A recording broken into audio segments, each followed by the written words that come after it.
As I remember, Adam, it was upon this fashion, bequeathed me by will, but pour 1,000 crowns, and as thou sayest, charge my brother on his blessing to breed me well. And there begins my sadness. My brother Jacques, he keeps at school, and reports speaks goldenly of his profit. For my part, he keeps me rustically at home, or to speak more properly, stays me here at home unkept. Recall you that keeping for a gentleman of my birth that differs not from the stalling of an ox? His horses are bred better, for besides that they are fair with the feeding, they are taught their manage, and to that end riders daily hired. But I, his brother, gain nothing unto him but growth, for the which his animals on his dunghills are as much bound to him as I. Besides, it's nothing that he so plentifully gives me, the something that nature gave me, his countenance seems to take from me. He lets me feed with his hinds, bars me the place of a brother, and as much as in him lies, minds my gentility with my education. This is it, Adam, that grieves me. And the spirit of my father, which I think is within me, begins to mutiny against this servitude. I will no longer endure it, though yet I know no wise remedy how to avoid it. Yonder comes my master, your brother. Go apart, Adam, and thou shalt hear how he will shake me up. Now, sir, what make you here? Nothing. I'm not taught to make anything. What mar you then, sir? Marry, sir, I'm helping you mar that which God made. A poor unworthy brother of yours with idleness. Marry, sir, be better employed, and be not a while. Shall I keep your hogs and eat husks for them? What political portion have I spent that I should come to such penury? Know you where you are, sir? Oh, sir, very well. Here in your orchard. Know you before whom, sir? Aye, better than him I am before knows me. I know you are my eldest brother, and in the gentle condition of blood you should so know me. The courtesy of nations allows you my better, in that you are the firstborn. But the same tradition takes not away my blood, were there 20 brothers betwixt us. I have as much of my father in me as you, albeit, I confess, your coming before me is nearer to his reverence. What, boy? Come, come, elder brother, you are too young in this. Wilt thou lay hands on me, villain? I am no villain. I am the youngest son of Sir Roland de Bois. He was my father, and he is thrice a villain that says such a father begot villains. Wert thou not my brother, I would not take this hand from thy throat till this other had pulled out thy tongue with saying so. Thou hast railed on thyself. Sweet masters, be patient, for your father's remembrance be at accord. Let me go, I say. I will not, till I please. You shall hear me. My father charged you in his will to give me good education. You have trained me like a peasant, obscuring and hiding from me all gentlemanlike qualities. The spirit of my father grows strong in me, and I will no longer endure it. Therefore, allow me such exercises as may become a gentleman. Give me the poor lottery my father left me by testament. With that I will go buy my fortunes. And what wilt thou do? Beg when that is spent? Well, sir, get you in. I will not long be troubled with you. You shall have some part of your will. I pray you leave me. I will no further offend you than becomes me for my good. Get you with him, you old dog. Is old dog my reward? Most true, I have lost my teeth in your service. God be with my old master. He would not have spoke such a word. Is it even so? Begin you to grow upon me? I will physic your rankness, and yet give no 1,000 crowns neither. Hola, Dennis. Court your worship, was not Charles, the Duke's wrestler, here to speak with me? So please you, he is here, and importunes access to you.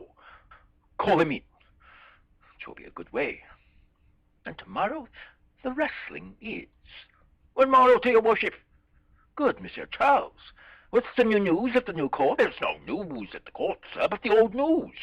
That is, the old Duke is banished by his younger brother, the new Duke, and 3 or 4 loving lords have put themselves into voluntary exile with him, whose lands and revenues enrich the new Duke. Therefore, he gives them good leave to wander.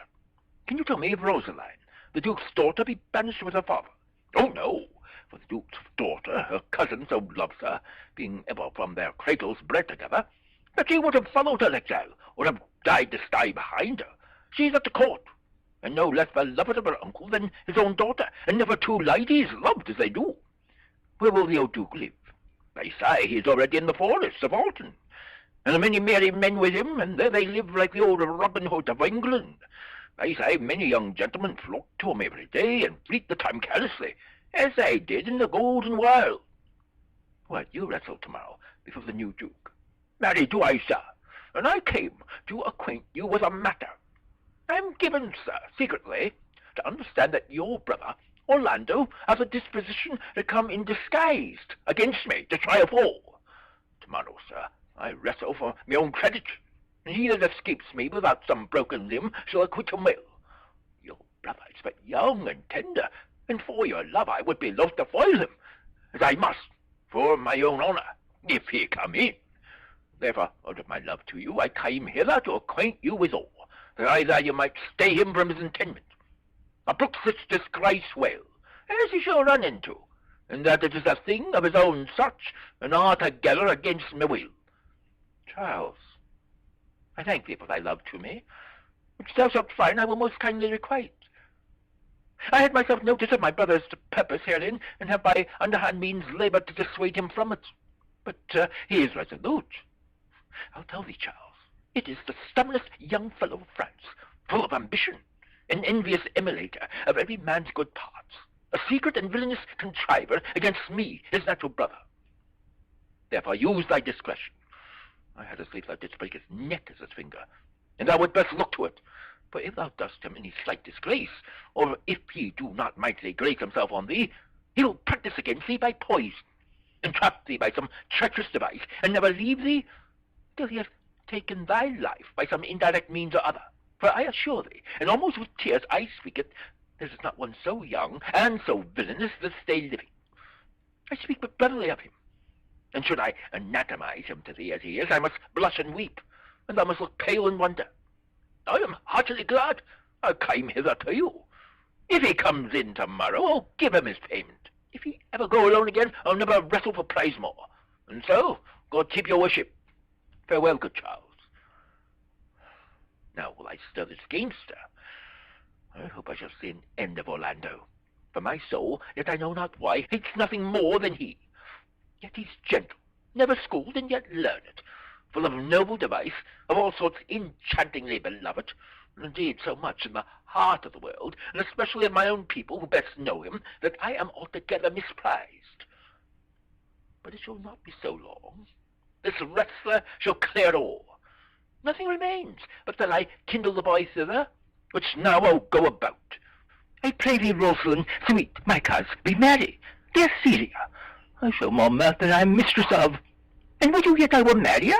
Unless you could teach me to forget a banished father, you must not learn me how to remember any extraordinary pleasure. Herein I see thou lovest me not with the full weight that I love thee. If my uncle, thy banished father, had banished thy uncle, the Duke, my father, so thou hadst been still with me, I could have taught my love to take thy father for mine.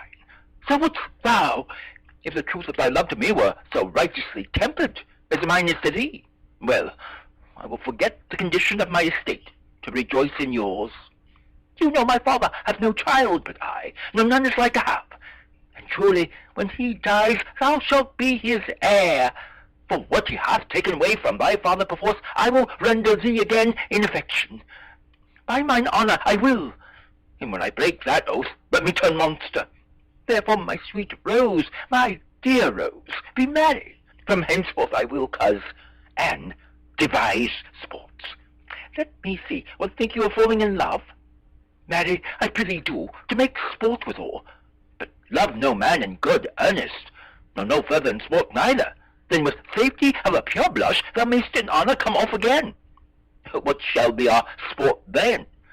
Let us sit and mock the good housewife Fortune from her wheel, that her gifts may henceforth be bestowed equally. I would we could do so, for her benefits are mightily misplaced, and the bountiful blind woman doth most mistake in her gifts to women. 'Tis true, for those that she makes fair she scarce makes honest, and those that she makes honest she makes very ill-favouredly. Nay, now thou goest from Fortune's office to Nature's. Fortune reigns in gifts of the world, not in the lineaments of nature. No, when nature has made a fair creature, may she not, by Fortune, fall into the fire? Though nature hath given us wit to flout at Fortune, hath not Fortune sent in this fool to cut off the argument? Indeed, there is Fortune too hard for nature, when Fortune makes nature's natural the cutter off nature's wit. Peradventure, this is not Fortune's work neither, but nature's, who perceiveth our natural wits too dull to reason of such goddesses, and hath sent this natural for our whetstone. For always the dullness of the fool is the whetstone of the wits. How now, wit, whither wander you? Mistress, you must come away to your father. Were you made the messenger? No, by mine honour, but I was bid to come for you. Well learn you that oath, fool. Our certain knight that swore by his honour they were good pancakes, and swore by his honour the mustard was not. Now I'll stand to it. The pancakes were not, and the mustard was good, and yet was not the knight forsworn. I'll prove you that in the great heap of your knowledge. I marry. Now unmuzzle your wisdom.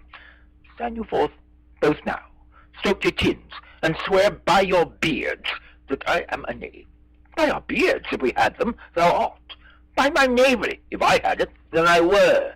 But if you swear by that is not, then you're not forsworn. No more was this knight swearing by his honour, for he never had any. Or if he had sworn it away before ever he saw those pancakes or that mustard. Prithee, who is it that thou meanest? One that old Frederick your father loves. My father's love is enough to honour him enough. Speak no more of him. You'll be whipped for taxation one of these days. The more pity that fools may not speak wisely what wise men do foolishly. By my troth, thou sayest true, for since the little wit that fools have was silence, the little foolery that wise men have makes a great show. Here comes Monsieur Le Beau, with his mouth full of news, which he will put on us as pigeons feed their young. Then shall we be news-crammed. All the better. We shall be the more marketable. Bonjour, Monsieur Le Beau. What's the news? Fair princess, you have lost much good sport. Sport? What colour? What colour, madam? How shall I answer you? As wit and fortune will, or as the destinies decree. Well said. That was laid on with a trowel. Nay, if I keep not my rank, thou lose a sigh old smell. You amaze me, ladies. I would have told you of good wrestling, which you have lost sight of. Now tell us the manner of the wrestling. I will tell you the beginning, and if it please your ladyships, you may see the end. For the best is yet to do, and here, where you are, they are coming to perform it. Well, the beginning that is dead and buried. There comes an old man, and his 3 sons. I could match this beginning with an old tale. 3 proper young men of excellent growth and presence, with bills on their necks, be it known unto all men by these presents. The eldest of the 3 wrestled with Charles, the Duke's wrestler, which Charles in a moment threw him and broke 3 of his ribs, that there is little hope of life in him. So he served the second, and sold the third. Yonder they lie, the poor old man, their father, making such pitiful dole over them, that all the beholders take part with weeping. Alas, but what is the sport, monsieur, that the ladies have lost? Why, this that I speak of.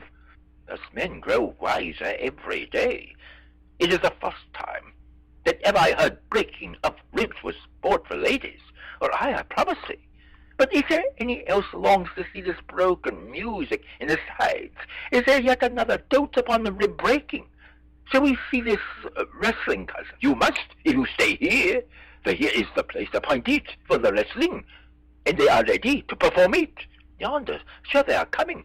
Let us now stay and see it. Come on, since their youth will not be entreated. His own peril on his own forwardness. Is yonder the man? Even he, madam. Alas, he is too young, yet he looks successfully. How now, daughter and cousin? Are you crept hither to see the wrestling? Aye, my liege, so please you give us leave. You will take little delight in it, I can tell you. There is such odds in the men. In pity of the challenger's youth, I would fain dissuade him, but she will not be entreated. Speak to him, ladies. See if you can move him. Call him hither, good Monsieur Le Beau. Do so, I'll not debar. Monsieur, the challenger, the princesses, call for you. I attend them with all respect and duty. Young man, have you challenged Charles the wrestler? No, fair princess. He is the general challenger. I come but in, as others do, to try him with the strength of my youth. Young gentleman, your spirits are too bold for your years. You have seen cruel proof of this man's strength. If you saw yourself with your eyes, or knew yourself with your judgment, the fear of your adventure would counsel you to a more equal enterprise. We pray you, for your own sake, to embrace your own safety, and give over this attempt. Do, young sir. Your reputation shall not therefore be misprized. We will make it our suit to the Duke that the wrestling might not go forward. I beseech you, punish me not with your hard thoughts, wherein I confess me much guilty. To deny so fair and excellent ladies any thing. But let your fair eyes and gentle wishes go with me to my trial. Wherein if I be foiled, there is but one shame that was never gracious. If killed, but one dead that is willing to be so. I shall do my friends no wrong, for I have none to lament me. The world no injury, for in it I have nothing. Only in the world I fill up a place, which may be better supplied when I have made it empty.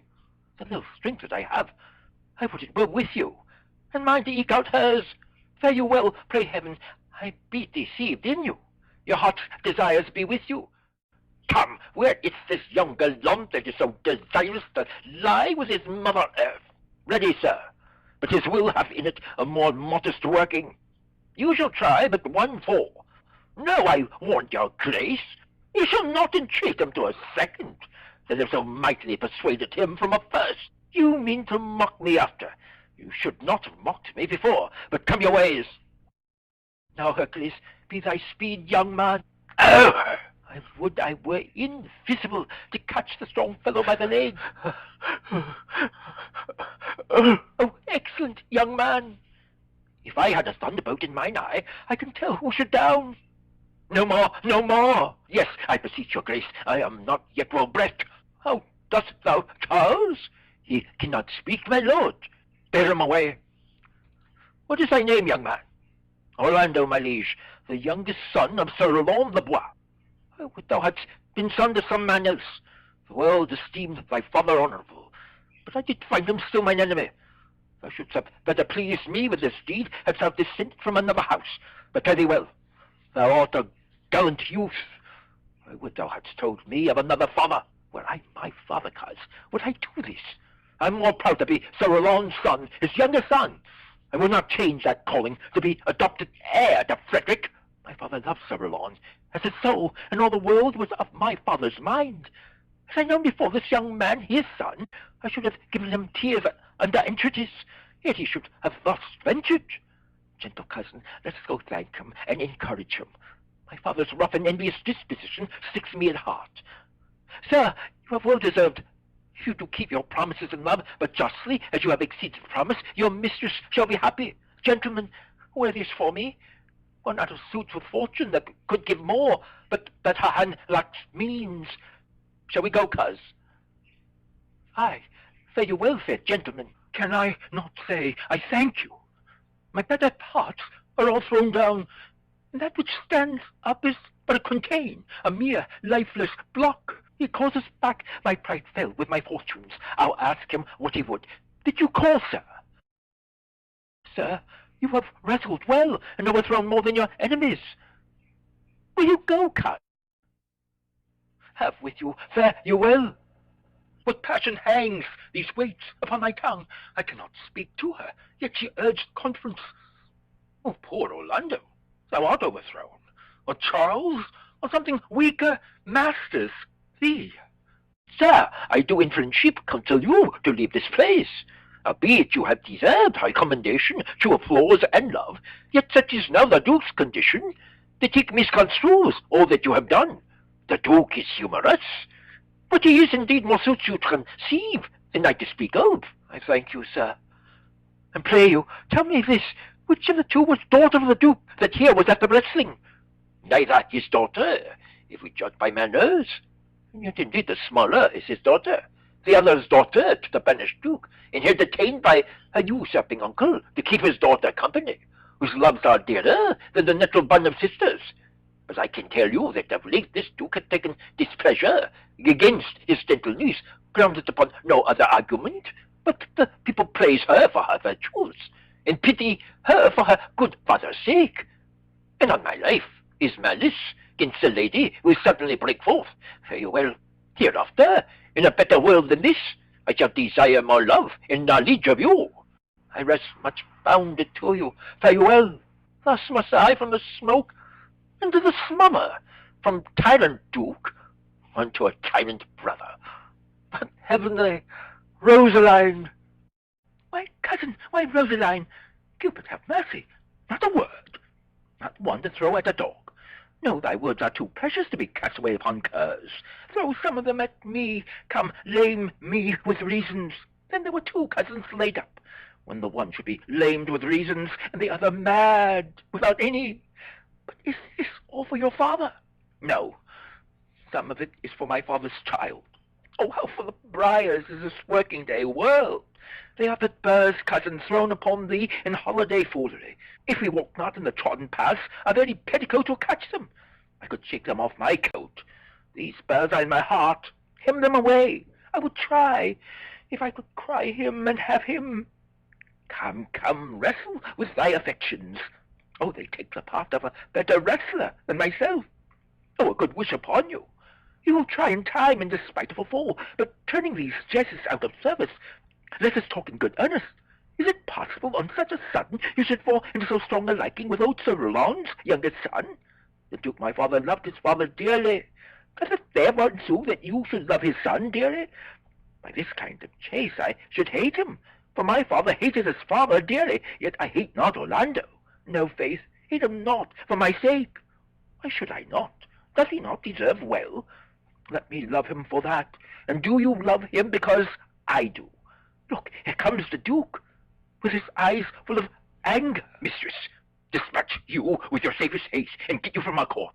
Me, uncle? You, cousin? Within these 10 days, if that thou beest found so near a public court as 20 miles, thou diest for it. And to beseech your grace, let me the knowledge of my fault bear with me. If with myself I hold intelligence, or have acquaintance with mine own desires, if that I do not dream, or be not frantic, as I do trust I am not, then, dear uncle, never so much as in a fault unborn did I offend your highness. Thus door traitors! If their purgation did consist in words, they are as innocent as grace itself. Let it suffice thee that I trust thee not. Yet your mistrust cannot make me a traitor. Tell me whereon the likelihood depends. Thou art thy father's daughter, there's enough. So was I when your highnesses took his dukedom. So was I when your highness banished him. Treason is not inherited, my lord. Or if we did derive it from our friends, what's that to me? My father was no traitor. Then, good my liege, mistake me not so much to think my poverty is treacherous. Dear sovereign, hear me speak. Aye, Celia, we stayed her for your sake. As she had with her father ranged along, I did not then entreat to have her stay. It was your pleasure and your own remorse. I was too young that time to value her, but now I know her. If she be a traitor, why so am I. We still have slept together, rose at an instant, learned, played, eat together, and wheresoe'er we went, like Juno's swans, still we went coupled and inseparable. She is too subtle for thee, and her smoothness, her very silence and her patience speak to the people, and they pity her. Thou art a fool. She robs thee of thy name, and thou wilt show more bright and seem more virtuous when she is born. Then open not thy lips. Firm and irrevocable is my doom, which I passed upon her. She is banished. Pronounce that sentence then on me, my liege. I cannot live out of her company. You are a fool. You, niece, provide yourself. If you outstay the time, upon mine honor, and in the greatness of my word, you die. Oh, my poor Rosaline, whither wilt thou go? Wilt thou change fathers? I will give thee mine. I charge thee be not thou more grieved than I am. I have more cause. Thou hast not, cousin. Really be careful. Knowst thou not the Duke has banished me his daughter? That he hath not. No, hath not. Rosaline, lacks then the love which teacheth thee, that thou and I am one. Shall we be sundered? Shall we part, sweet girl? No, let my father seek another heir. Therefore devise with me how we may fly, whither to go and what to bear with us. And do not seek to take your change upon you, to bear your griefs yourself and leave me out. But by this heaven, now are our sorrows pale, say what thou canst, I'll go along with thee. Why, whither shall we go? To seek my uncle in the forest of Alden. Alas, what danger will it be to us, maids as we are, to travel forth so far? Beauty provoketh thieves sooner than gold. I'll put myself in poor and mean attire, and with a kind of umber smirch my face. The like do you, so shall we pass along and never stir assailants. Was it not better, because that I am more than common tall, that I did suit me all points like a man? A gallant curtle-axe upon my thigh, a ball spear in my hand, and in my heart lie there what hidden woman's fear there will. We'll have a swashing and a marshal outside, as many other mannish cowards have, that do outface it with their semblances. What shall I call thee when thou art a man? Thou have no worse a name than Jove's own page, and therefore look you call me Ganymede. But what will you be called? something that has a reference to my state. No longer Celia, but Aliena. But, cousin, what if we essayed to steal the clownish fool out of your father's court? Would he not be a comfort for our travel? He'll go along all the wide world with me. Leave me alone to woo him. Let's away and get our jewels and our wealth together. Devise the fittest time and safest way to hide from pursuit that will be made after flight. Now go we in content to liberty, not to banishment. Now, my co-mates and brothers in exile, hath not old custom made this life more sweet than that of painted pomp? Are not these woods more free from peril than the envious court? Here feel we but the penalty of autumn, the season's difference, as the icy fang and churlish chiding of the winter's wind, which when it bites and blows upon my body, even till I shrink with cold, I smile and say, this is no flattery. These are counsellors that feelingly persuade me what I am. Sweet are the uses of adversity, which, like the toad, ugly and venomous, wears yet a precious jewel in his head, and this our life, exempt from public haunt, finds tongues in trees, books in the running brooks, sermons and stones, and good in everything. I would not change it. Happy is your grace that can translate the stubbornness of fortune into so quiet and so sweet a style. Come, shall we go and kill this venison? And yet it irks me. The poor dappled fools, being native burghers of this desert city, should in their own confines, with forked heads, have their round haunches gored. Indeed, my lord, the melancholy Jaques grieves at that, and in that kind swears you do more usurp than does your brother that has banished you. Today, my lord of Ormond and myself did steal behind him as he lay along under an oak, whose antique root peeps out upon the brook that brawls along this wood, to the which place a poor sequestered stag, that from the hunter's aim had taken hurt, did come to languish. And indeed, my lord, the wretched animal heaved forth such groans, that the discharge did stretch his leathern coat almost to bursting, and the big round tears cursed one another down his innocent nose in piteous chase. And thus the hairy fool, much mocked of the melancholy Jaques, stood on the extremest verge of the swift brook, augmenting it with tears. But what said Jaques? Did he not moralize the spectacle? Oh, yes, into 1,000 similes. First, for his weeping into the needless stream. Poor dear, quoth he, thou makest testament as worldlings do, giving thy sum of more to that which had too much. Then, being there alone, left and abandoned of its velvet friends, 'tis right, quoth he, thus misery does part the flux of company. Anon, a careless herd, full of the pasture, jumps along by him, and never stays to greet him. Aye, quoth Jaques, sweep on, your fat and greedy citizens. 'Tis this the fashion. Wherefore do you look upon that poor and broken bankrupt there? Thus most inventively he pierceth through the body of the country, city, court, yea, and of this our life, swearing that we are mere usurpers, tyrants, and what's worse, to fright the animals, and to kill them up in their assigned and native dwelling place. And did you leave him in this contemplation? For we did, my lord, weeping and commenting upon the sobbing deer. Show me the place. I love to cope him in these sullen fits, for then he's full of matter. I'll bring you to him straight. Can it be possible that no man saw them? It cannot be. Some villains of my court are of consent and sufferance in this. I cannot hear of any that did see her. The ladies, her attendants of her chamber, saw her bed, and in the morning early they found the bed untreasured of their mistress. My lord, the roguish clown, at whom so oft your grace was wont to laugh, is also missing. Hesperia, the princess gentlewoman, confesses that she secretly overheard your daughter and her cousin much commend the parts and graces of the wrestler that did but lately foil the sinewy Charles, and she believes, wherever they are gone, that youth is surely in their company. Send to his brother. Fetch the gallant hither. If he be absent, bring his brother to me. I'll make him find him. Do this suddenly, and let not such an inquisition quail to bring again these foolish runaways. Who's there? What? My young master! Oh, my gentle master! Oh, my sweet master! Oh, you memory of old Sir Roland! Why, what makes you here? Why are you virtuous? Why do people love you? And wherefore are you gentle, strong, and valiant? Why would you be so fond to overcome the bonny praise of the human stook? Your praise comes too swiftly home before you. Know you not, master, To some kind of men their graces serve them but as enemies. No more do yours. Your virtues, gentle master, are sanctified and holy traitors to you. Oh, what a world is this, when what is comely envenoms him that bears it? Why, what's the matter? Oh, unhappy youth, come not within these doors. Within this roof the enemy of all your graces lives, your brother. No, no, brother, yet the son, yet not the son. I will not call him son. Of him I was about to call his father. I've heard your praises. And this night he means to burn the lodging where you used to lie, and you within it. If he fail of that, he will have other means to cut you off. I overheard him and his practices. This is no place. This house is but a butchery. Abhor it, fear it, do not enter it. Why, whither, Adam, wouldst thou have me go? No matter whither, so you come not here. What? Wouldst thou have me go and beg my food, or with a base and boisterous sword enforce a thievish living on the common road?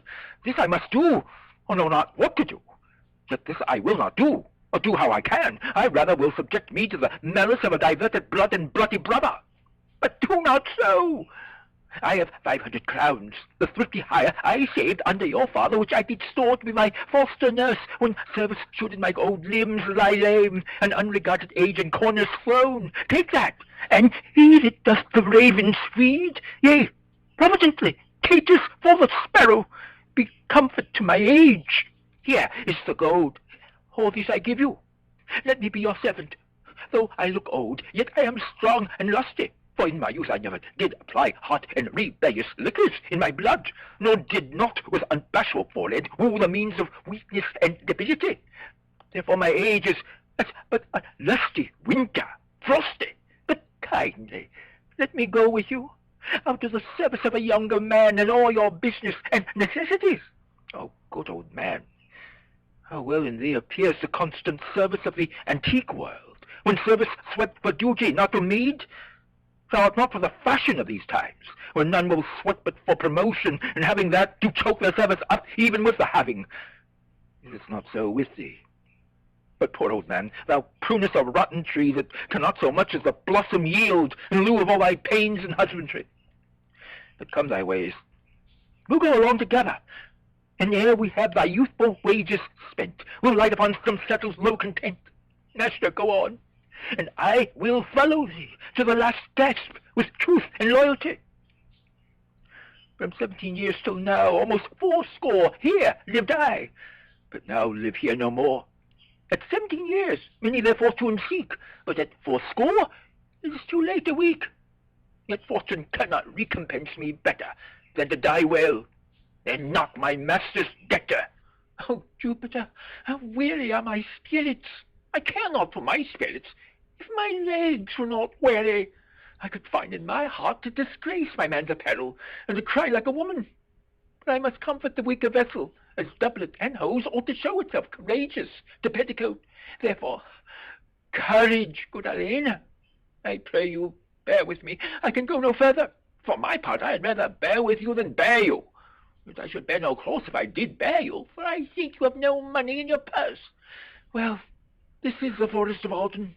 I know mine, Alton. The more fool I. When I was at home, I was in a better place. But travellers must be content. I be so good touchstone. Look you, who comes here? A young man and an old in solemn talk. That is the way to make her scorn you still. Oh, Corin, if thou knowest how I do love her, I partly guess, for I have loved ere now. No, Corin, being old, thou canst not guess. Though in thy youth thou wast as true a lover as ever sighed upon a midnight pillow. But if thy love were ever like to mine, as sure I think did never man love so. How many actions most ridiculous hast thou been drawn to by thy fantasy? Into 1,000. But I have forgot. Oh, thou didst then ne'er love so heartily. If thou rememberest not the slightest folly that ever love did make thee run into, thou hast not loved. Or if thou hast not sat as I do now, wearing thy hill in thy mistress's praise, thou hast not loved. Or if thou hast not broke from company abruptly, as my passion now makes me, thou hast not loved. Oh, Phoebe, Phoebe, Phoebe! Alas, poor shepherd, searching of thy wound, I have by hard adventure found mine own, and I mine. I remember when I was in love, I broke my sword upon a stone, and bid him take that for coming a night to Jane's smile. And I remember the kissing of a battlet, and the cow's dugs, Such a pretty chapped hands and mute. And I remember the wooing of a peascot instead of her, from whom I took 2 cards, and giving her them again, said with weeping tears, wear these for my sake. We that are true lovers run into strange capers, but as all is mortal in nature, so is all nature in love mortal in folly. Thou speaks wiser than thou'rt ware of. Nay, I shall ne'er be ware of mine own wit, till I break my shins against it. Jove, Jove, the shepherd's passion is much upon thy fashion, and mine, but it grows something stale with me. I pray you, one of you question yon man, if he for gold won't give us any food. I faint almost to death. Hola, you clown! Peace, fool, he's not thy kinsman. Who calls? Your betters, sir? Else, are they of early illiterate? Peace, I say. Good even to you, friend, and to you, gentle sir. I prithee, shepherd, if that love or gold can in this desert place buy entertainment, bring us where we may rest ourselves and feed. As a young maid with travel much oppressed, and faints forsook her. Fair sir, I pity her, and wish for her sake more than for mine own my fortunes were more able to relieve her. But I am shepherd to another man, and do not shear the fleeces that I graze. My master is of churlish disposition, and little recks to find the way to heaven by doing deeds of hospitality. Besides, his coat, his flocks, and pounds of fees are now on sale, and as a sheepcoat now, by reason of his absence, there is nothing that you'll feed on. But what is, come see, and in my voice most welcome shall you be. What is he, that shall buy his flock and pasture? That young swain that you saw here but erewhile, that little cares of buying anything. I pray you, if it stand with honesty, buy thou the cottage, pasture, and the flock, and thou shalt have to pay for it of us, and we will mend thy wages. I like this place, and willingly could waste my time in it. Assuredly, the thing is to be sold. Go with me. If you like, upon report, the soil, the profit, and this kind of life, I will your very faithful feeder be, and buy it with your gold right certainly. Under the greenwood tree, who loves to lie with me, and tune his merry note unto the sweet bird's throat. Come hither, come hither, come hither, here shall he see no enemy but winter and rough weather. More, I prithee, more. It will make you melancholy, Monsieur Jacques. I thank it. More, I prithee, more. I can suck melancholy out of a song as a weasel sucks eggs. More, I prithee, more. My voice is ragged. I know I cannot please you. I do not desire you to please me. I do desire you to sing. Come, more, another stanza. Call them stanzas? What you will, Monsieur Jacques. Nay, I care not for their names. They owe me nothing. Will you sing? More at your request than to please myself. Well then, if ever I thank any man, I'll thank you. What that they call compliment is like the encounter of 2 dog heaps. And when a man thanks me heartily, methinks I have given him a penny, and he renders me the beggarly thanks. Come, sing. And you that will not, hold your tongues. Will thou end the song? Sirs, cover the while the Duke will drink under this tree. He hath been all this day to look for you, and I have been all this day to avoid him. He is too disputable for my company. I think of as many matters as he, but I give him thanks, and make no boast of them. Come, warble, come. Who does a mission shun, and loves to live in the sun, seeking the food he eats, and pleased with what he gets. Come hither, come hither, come hither, here shall he see no enemy but winter and rough weather. I'll give you a verse to this note that I made yesterday, in despite of my invention, and I'll sing it. Thus it goes. If it do come to pass that any man turn ass, leaving his wealth and ease, a stubborn will to please, Duke de me, Duke de me, Duke de me, here shall he see gross fools as he. And if he will come to me, what's that, Duke de me? 'Tis a Greek invocation, calling fools into a circle. I'll go sleep if I can. If I cannot, I'll rail against all the firstborn of Egypt, and I'll go seek the Duke. His banquet is prepared. Dear master, I can go no farther. Oh, I die for food. Here lie I down, and measure out my grave. Farewell, kind master. What, how now, Adam? No greater heart in thee. Live a little, comfort a little, cheer thyself a little. If this uncouth force yield anything savage, I will either be food for it, or bring it for food to thee. Thy conceit is nearer death than thy powers. For my sake, be comfortable. Hold death a while at the arm's length. I will here be with thee presently, and if I bring thee not something to eat, I'll give thee leave to die. But if thou diest before I come, thou art a mocker of my labour. Well said. Thou look'st charily, and I'll be with thee quickly. Yet thou liest in the bleak air. Come, I will bear thee to some shelter, and thou shalt not die for lack of a dinner if there live anything in this desert. I think he be transformed into a beast, for I can nowhere find him like a man.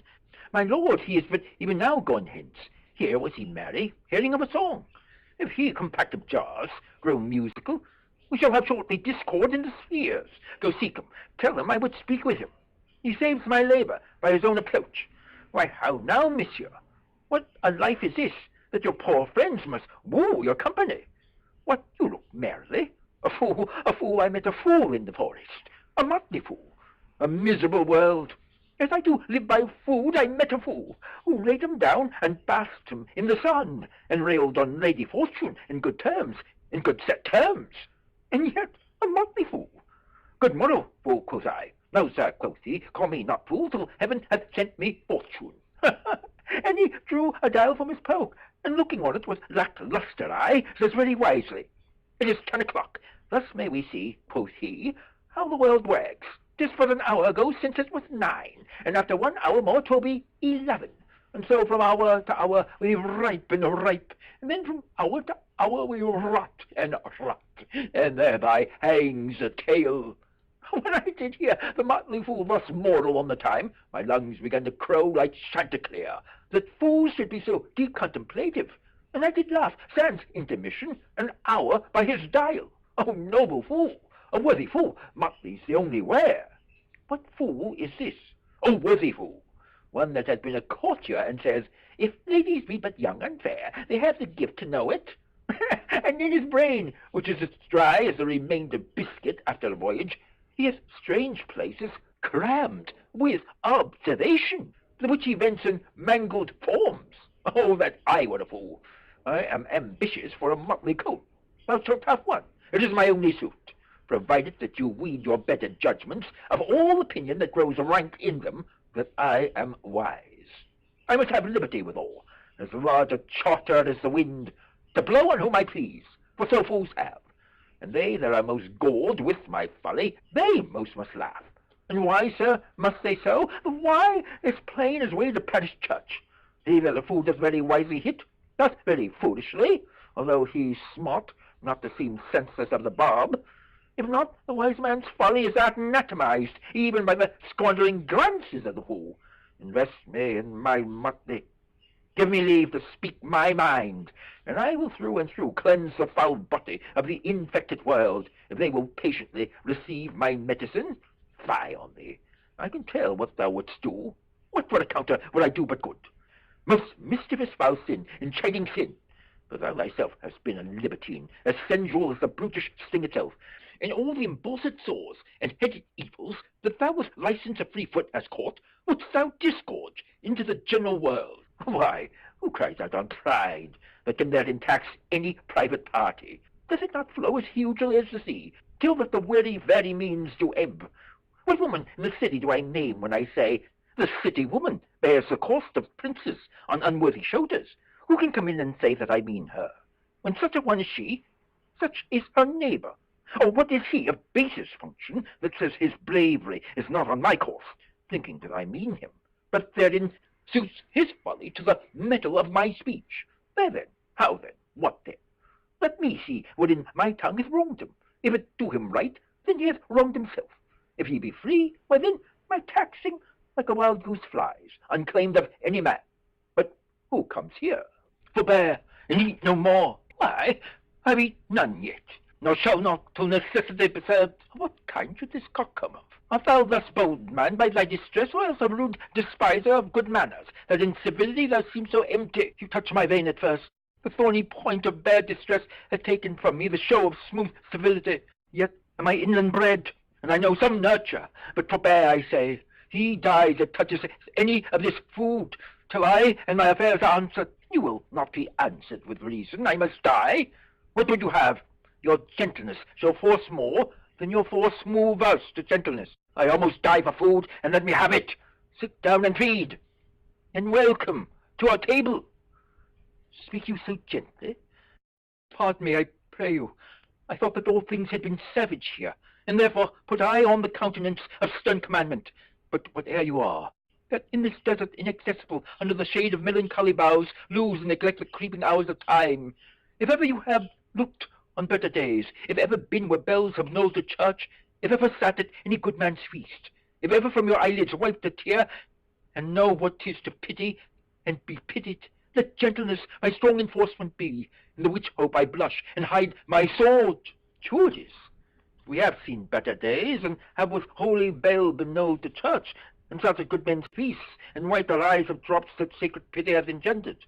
And therefore sit you down in gentleness, and take upon command what help we have, that in your wanting may be ministered. Then but forbear your food a little while, whilst, like a doe, I go to find my fawn and give it food. There is an old poor man, who after me has many a weary step limped in pure love, till he be first sufficed, oppressed with two weak evils, age and hunger. I will not touch a bit. Go find him out, and we will nothing waste till you return. I thank ye, and be blessed for your good comfort. Thou seest, we are not all alone unhappy. This wide and universal theatre presents more woeful passions than the scene wherein we play in. All the world's a stage, and all the men and women merely players. They have their exits and their entrances. And one man in his time plays many parts, his acts being 7 ages. At first the infant mewling and puking in his nurse's arms, and then the whining schoolboy, with his subtle and shining morning face, creeping, like snail, unwillingly to school. And then the lover, sighing like furnace, with a woeful ballade made even to his mistress's eyebrow. Then a soldier full of strange oaths, and bears it like the part, jealous in honour, sudden and quick in quarrel, seeking the bubble, reputation, even in the cannon's mouth. And then the justice, in fair round belly, with good keeping lined, with eyes severe and beard of full cut, full of wise saws and modern instances. And so he plays his part. The 6 shifts into the lean and slippered pantaloon, with spectacles on nose and pouch on side, his youthful hose well saved, a world too wide for his shrunk shank, and his big manly voice turning again toward childish treble, pipes and whistles in a sound. Last scene of all that ends a strange eventful history is second to childishness and mere oblivion, sans teeth, sans eyes, sans taste, sans everything. Welcome. Set down your venerable burden and let him feed.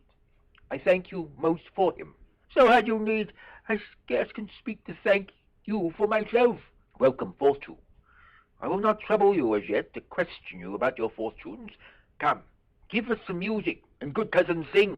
Blow, blow, thou winter wind, thou art not so unkind as man's ingratitude. Thy tooth is not so keen, because thou art not seen, although thy breath be rude. Hi-ho, sing hi-ho unto the green holly, most friendship is feigning, most loving mere folly. Then hi-ho the holly, this life is most jolly. Freeze, freeze, thou bitter sky, thou dost not bite so nigh, as benefits forgot. Though thou the waters warp, thy sting is not so sharp, as friend remembered not. Hi-ho, sing hi-ho unto the green holly, most friendship is feigning, most loving mere folly. Then hi-ho, hi-ho, hi-ho the holly, this life is most jolly. If that you were the good Sir Roland's son, as you have whispered faithfully you were, and as mine eye doth his effigies witness, most truly lined and living in your face, be truly welcome hither. I am the Duke that loved your father, the residue of your fortune. Go to my cave and tell me. Good old man, thou art right welcome, as thy master is. Support him by the arm. give me a hand, and let me all your fortunes understand. Not see him since? Sir, that cannot be. But why not the better part made mercy? I should not seek an absent argument of my revenge, thou present. But look to it. Find out thy brother, wheresoe'er he is, seek him with candle, bring him dead or living within this 12-month. Or turn thou no more to seek a living in our territory. Thy lands and all things that thou dost call thine, with seizure do we seize into our hands, till thou canst quit thee by thy brother's mouth, or what we think against thee. Oh, that your highness knew my heart in this! I never loved my brother in my life. More villain thou! Will push him out of doors, and let my officers of such a nature make an extent upon his house and lands. Do this expediently, and turn him going.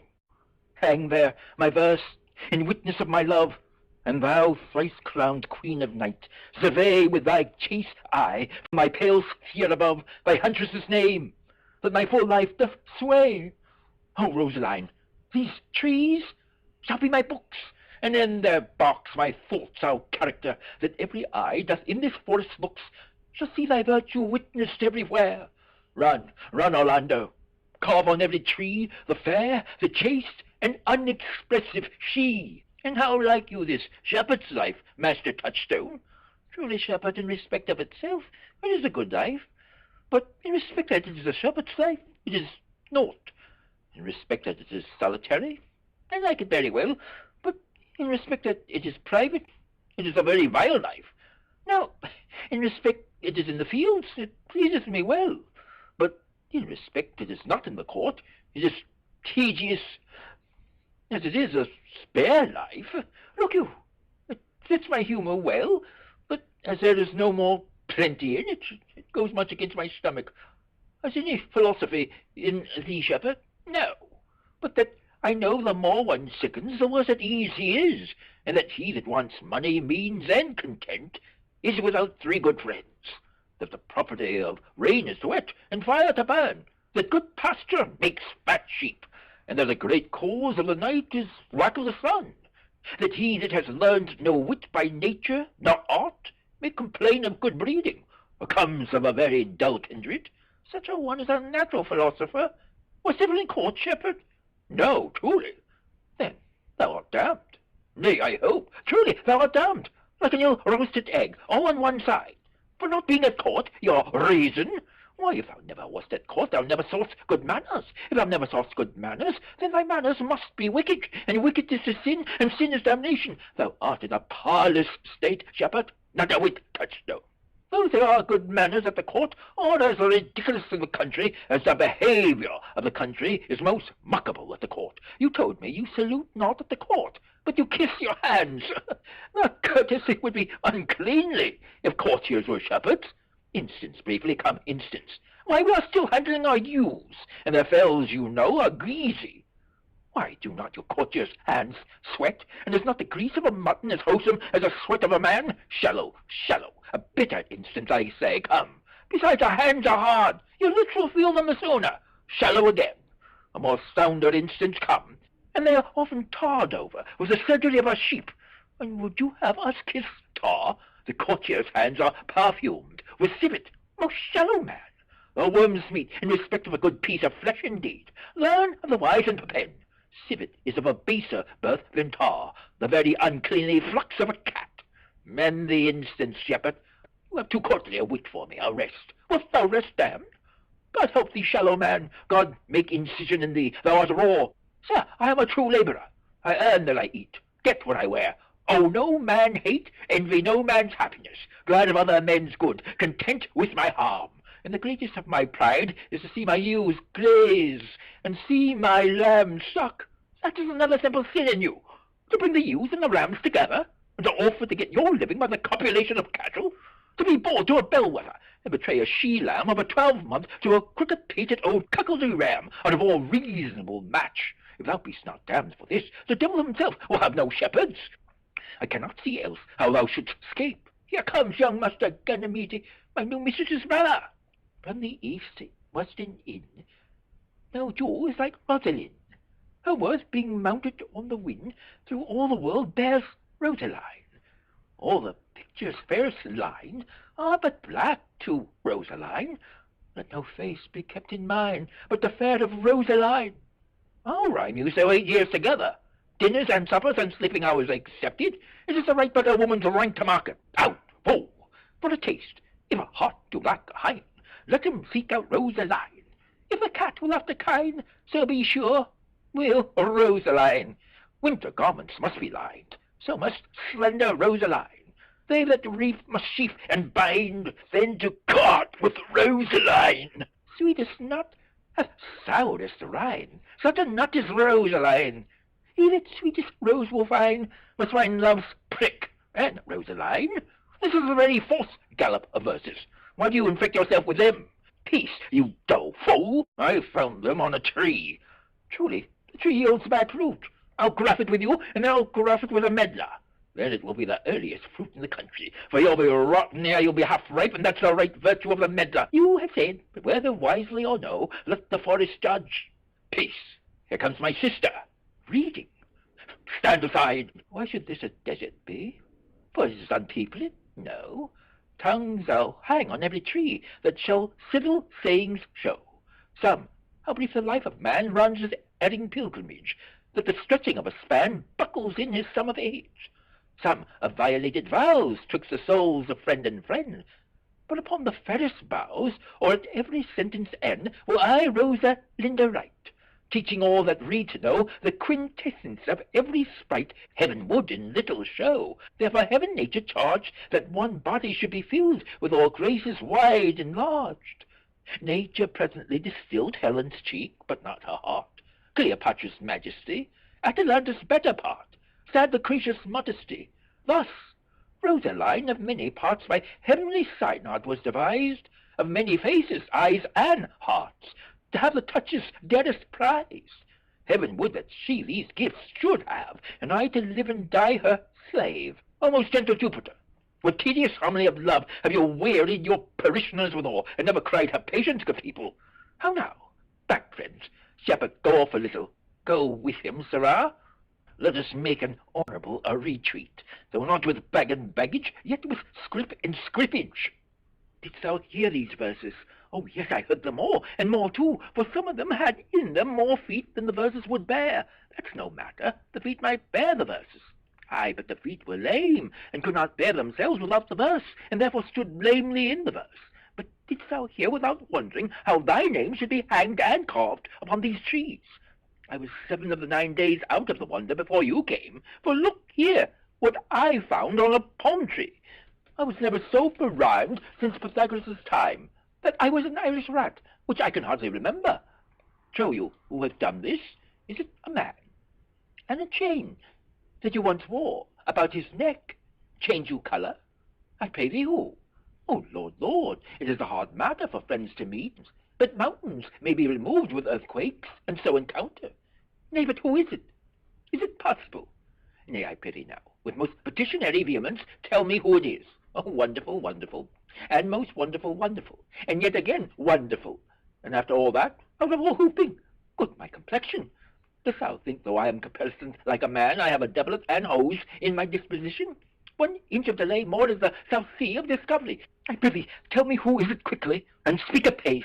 Would thou couldst stammer, that mightst pour this concealed man out of thy mouth, as wine comes out of a narrow-mouthed bottle, either too much at once or none at all. I prithee, take the cork out of thy mouth, that I may drink thy tidings.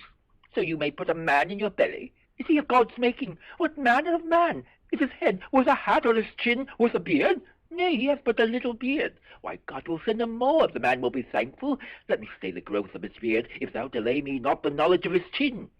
Is it young Orlando, that tripped up the wrestler's heels, and your heart, both in an instant? Nay, but the double-take mocking. Speak sad brow and true maid. In faith, coz, 'tis he. Orlando? Orlando. Alas the day! What shall I do with my doublet and hose? What did he when thou saw'st him? What said he? How looked he? Wherein went he? What makes he here? Did he ask for me? Where remains he? How parted he with thee? And when shalt thou see him again? Answer me in one word. You must borrow me Gargantua's mouth first. 'Tis a word too great for any mouth of this age's size. To say aye and no to these particulars is more than to answer in a catechism. But does he know that I am in this forest and in man's apparel? looked see as freshly as he did the day he wrestled. It is this easy to count atomies as to resolve the propositions of a lover. But take a taste of my fine dinkum, and relish it with good observance. I found him under a tree, like a dropped acorn. It may well be called Jove's tree. When it dropped forth such fruit, give me audience, good madam. Proceed. There lay he, stretched along like a wounded knight. It would be pity to see such a sight. It will become the ground. Cry holla to thy tongue, I pity. It curvets unseasonably. He was furnished like a hunter. Oh, ominous, he comes to kill my heart. I would sing my song without a burden. Thou bring'st me out of tune. Do you not know I am a woman? When I think, I must speak. Sweet, say on. You bring me out. Soft, comes he not here? Does he shrink by and note him? I thank you for your company, but, good faith, I had as lief have been myself alone. And so had I. But yet for fashion's sake, I thank you for your society. God be with you. Let's meet as little as we can. I desire we may be better strangers. I pray you, mar no more trees with writing love songs in their barks. I pray you, mar no more of my verses with reading them ill-favourably. Rosaline, is your love's name? Yes, just. I do not like her name. There was no thought of pleasing you when she was christened. What stature is she of? Just as high as my heart. You are full of pretty answers. Have you not been acquainted with goldsmiths' wives, and conned them out of rings? Not so. But I answer you right paint as cloth, from whence you have studied your questions. You have a nimble wit. I think it was made of Atalanta's heels. Will you sit down with me? And we two will rail against our mistress of the world, and all our misery. I will chide no breather in the world but myself, against whom I know most faults. The worst fault you have is to be in love. 'Tis a fault I will not change for your best virtue. I'm weary of you. By my troth, I was seeking for a fool when I found you. He is drowned in the brook. Look but in, and you shall see him. There I shall see mine own figure, which I take to be either a fool or a cipher. I'll tarry no longer with you. Farewell, good Signor Love. I am glad of your departure. Adieu, good Monsieur Melancholy. I will speak to him like a saucy lackey, and under that habit play the knave with him. Do you hear, Forester? Very well, what would you? I pray you, what is this old clock? You should ask me what time of day. There's no clock in the forest. Then there's no true lover in the forest. Else sighing every minute and groaning every hour would detect the lazy foot of time as well as the clock. And why not the swift foot of time? Had not been that as proper? By no means, sir. Time travels in diverse paces with diverse persons. I will tell you who time ambles withal, who time trots withal, who time gallops withal, and who he stands still withal. Ay, prithee, who does he trot withal? Marry, he trots hard with a young maid between the contract of her marriage and the day it is solemnized. If the interim be but a se'nnight, time's pace is so hard that it seems the length of 7 years. Who ambles time withal? With a priest that lacks Latin, and a rich man that hath not the goat. For the one sleeps easily because he cannot study, and the other lives merrily because he feels no pain.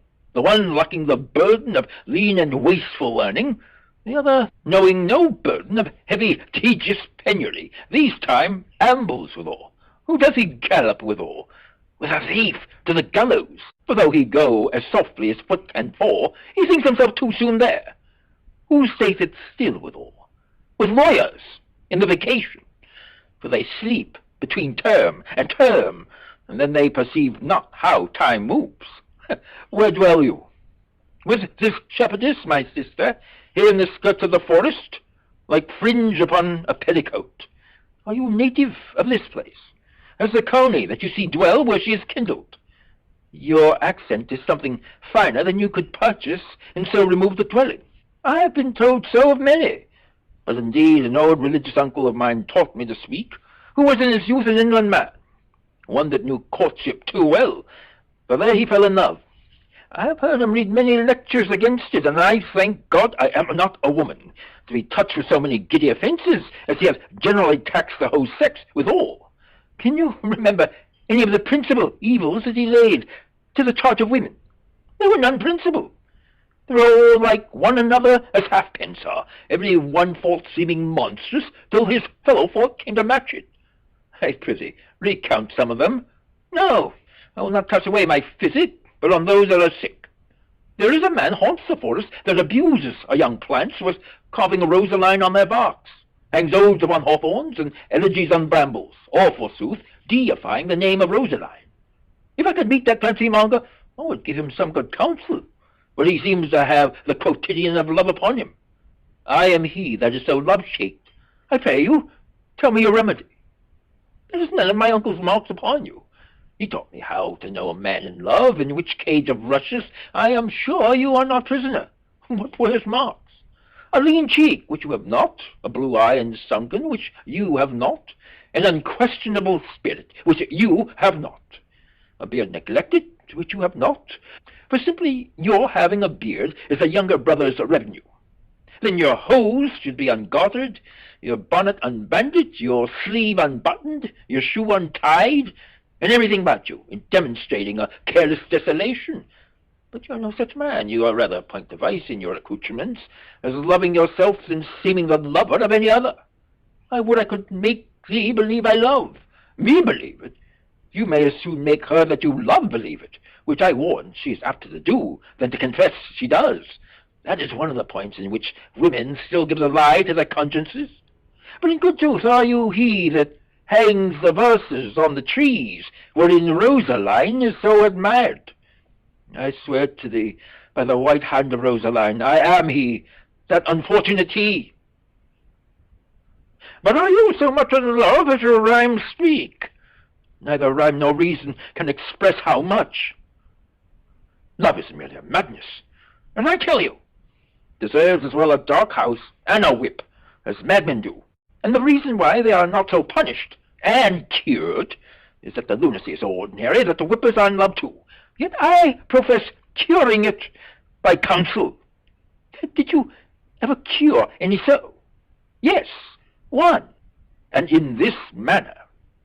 He was to imagine me, his love, his mistress, and I set him every day to woo me, at which time would I, being moonish, grieve, be effeminate, changeable, longing and liking, proud, fantastical, apish, shallow, inconstant, full of tears, full of smiles, for every passion something, and for no passion truly anything, as boys and women are for the most part cattle of this colour. Would now like him, now loathe him, then entertain him, then forswear him, now weep for him, then spit at him, that I drave my suitor from his mad humour of love to a loving humour of madness, which was to forswear the full stream of the world, and to live in a nook nearly monastic. And thus I cured him. In this way will I take upon me to wash your liver as clean as a sound sheep's heart, that there shall not be one spot of love in it. I would not be cured. I would cure you, if you would but call me Rosaline, and come every day to my coat, and woo me. Now, by the face of my love, I will. Tell me where it is. Go with me to it, and I'll show it you. And by the way, you shall tell me where in the forest you live. Will you go? With all my heart. Nay, you must call me Rosaline. Come, sister. Will you go? Come apace, good Audrey. I will fetch you up your goats, Audrey. And how, Audrey, am I the man yet? Doth my simple features content you? Your features, Lord warrant us. What features? I'm here with thee, and thy goats, as the most capricious poet, honest of it was, among the Goths. Oh, knowledge ill inhabited, worse than Jove in a thatched house. When a man's verses cannot be understood, nor a man's good wit seconded with a forward child's understanding, it strikes a man more dead than a great reckoning in a little room. Truly, I would the gods had made thee poetical. I do not know what poetical is. Is it honest indeed in word? Is it a true thing? No, truly. For the truest poetry is the most feigning, and lovers are given to poetry. And what they swear in poetry may be said as lovers, they do feign. Do you wish, then, that the gods had made me poetical? I do, truly. For thou swearest to me thou art honest. Now, if thou wert a poet, I might have some hope thou didst feign. Would you not have me honest? No, truly, unless thou wert hard-favoured. For honesty coupled to beauty is to have honey a sauce to sugar, a material fool.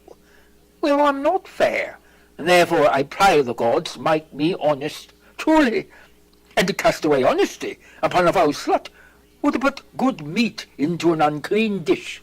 I am not a slut, though I thank the gods I am foul. Well, praised be the gods for thy foulness. Sluttishness may come hereafter, but be it as it may be, I will marry thee, and to that end I have been with Sir Oliver Martex, the vicar of the next village, who hath promised to meet me in this place of the forest, and to couple us. I would fain see this meeting. Will the gods give us joy? Amen. A man may, if he were of a fearful heart, stagger in this attempt, for here we have no temple but the wood, no assembly but horned beasts. But what though? Courage. As horns are odious, they are necessary. It is said many a man knows no end of his goods. Right. Many a man has good horns and knows no end of them. Well, that is the dowry of his wife. 'Tis none of his own getting. Horns? Ever to poor men alone? No, no. The noblest deer hath them as huge as the rascal. Is a single man therefore blessed? No. As a walled town is more worthier than a village, so is the forehead of a married man more honourable than the bare brow of a bachelor. And by how much defence is better than no skill? By so much is a horn more precious than to want. Here comes Sir Oliver. Sir Oliver Martex, you are well met. Will you dispatch us here under this tree, or shall we go with you to your chapel? Is there none here to give the woman? I will not take her on gift of any man. Truly she must be given, or the marriage is not lawful. Proceed, proceed, I'll give her. Good even, good master we call it. How do you do, sir? You are very well met. God yield you for your last company. I am very glad to see you. Even a toy in hand here, sir. Nay, pray be covered. Will you be married, mock they? As the ox hath his brow, sir, the horse his curb, and the falcon her bells, so man has his desires. And as pigeons bill, so wedlock would be nibbling. And will you, being a man of your breeding, be married under a bush, like a beggar? Get you to church and have a good priest that can tell you what marriage is.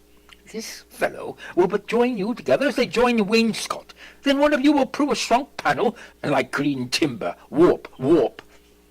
I'm not in my mind, but I were better to be married of him than of another, for he is not like to marry me well, and not being well married, it will be a good excuse for me hereafter to leave my wife. Go thou with me, and let me counsel thee. Come, sweet Audrey, we must be married, or we must live in Baldry. Farewell, good Master Oliver, not O sweet Oliver, O brave Oliver, leave me not behind thee, but wind away. Begone, I say, I will not to wedding with thee. 'Tis no matter, ne'er a fantastical knave of the moor shall flout me out of my calling. Never talk to me, I will weep, do I pity, but yet have the grace to consider that tears do not become a man. But have I not cause to weep? As good cause as one would desire, therefore weep. His very hair is of the dissembling colour, something browner than Judas's. Mary, his kisses are Judas's own children. In faith, his hair is of a good colour, an excellent colour. Your chestnut was ever the only colour. And his kissing is as full of sanctity as the touch of holy bread. He hath bought a pair of cast lips of Diana. A nun of Winter's sisterhood kisses not more religiously. The very ice of chastity is in them. But why did he swear he would come this morning, and comes not? Nay, certainly there is no truth in him. Do you think so? Yes, I think he is not a pig-purse, nor a horse-stealer. But for his verity in love, I do think him as concave as a covered goblet or a worm-eaten nut. Not true in love. Yes, when he is in, but I think he is not in. You have heard him swear downright he was. Was is not is. Besides, the oath of a lover is no stronger than the word of a tapster. They are both the confirmers of false reckonings. He attends here in the forest of the Duke, your father. I met the Duke yesterday, and he had much question with him. He asked me of what parentage I was. I told him of as good as he. So he laughed and let me go. But what talk we of fathers when there is such a man as Orlando? Oh, that's a brave man. He writes brave verses, speaks brave words, swears brave oaths, and breaks them bravely. Quite traverse, athwart the heart of his lover, as a puny tilter that spurs his horse but on one side, breaks his staff like a noble goose, but all's brave that youth mounts and folly guides. Who comes here? Mistress and master, you have oft inquired after the shepherd that complained of love, who you saw sitting by me on the turf, praising the proud disdainful shepherdess that was his mistress. Well, and what of him? If you will see a pageant truly played between the pale complexion of true love and the red glow of scorn and proud disdain, go hence a little, and I shall conduct you, if you will mark it. Oh, come, let us remove. The sight of lovers feedeth those in love. Bring us unto this sight, and you shall say, I'll prove a busy actor in the play. Sweet Phoebe, do not scorn me, do not, Phoebe. Say that you love me not, but sigh not so in bitterness. The common executioner, whose heart the accustomed sight of death makes hard, falls not the axe upon the humble neck, but first begs pardon. Will you sterner be than he that dies and leaves thy bloody drops? I would not be thy executioner. I fly thee, for I would not injure thee. Thou tellest me there is murder in mine eye. 'Tis pretty sure, and very probable that eyes that are the frailest and softest things, who shut their coward guides on atomies, should be called tyrants, butchers, murderers. Now, I do frown on thee with all my heart, and if mine eyes can wound, now let them kill thee. Now counterfeit a swoon. Why now fall down? Or if thou canst not, or for shame, why not to say mine eyes are murderers? Now show the wound mine eye hath made in thee. Scratch thee but with a pin, and there remains some scar of it. Lean but upon the bush, the cicatrix, and capable in pleasure thy palm some moment keeps. But now mine eyes, which I have darted at thee, hurt thee not. Nor I'm sure there is no force in eyes that can do hurt. Oh, dear Phoebe, if ever, as it ever may be near, you meet in some fresh cheek the power of fancy, then shall you know the wound's invisible, that love's keen arrows make. But till that time, come not thou near me. And when that time comes, afflict me with thy mocks, pity me not, as till that time I shall not pity thee. And why, I pray you? Who might be your mother, that you insult, exult, and all at once, over the wretched? What though you have no beauty? As by my faith I see no more in you than without candle may go dark to bed.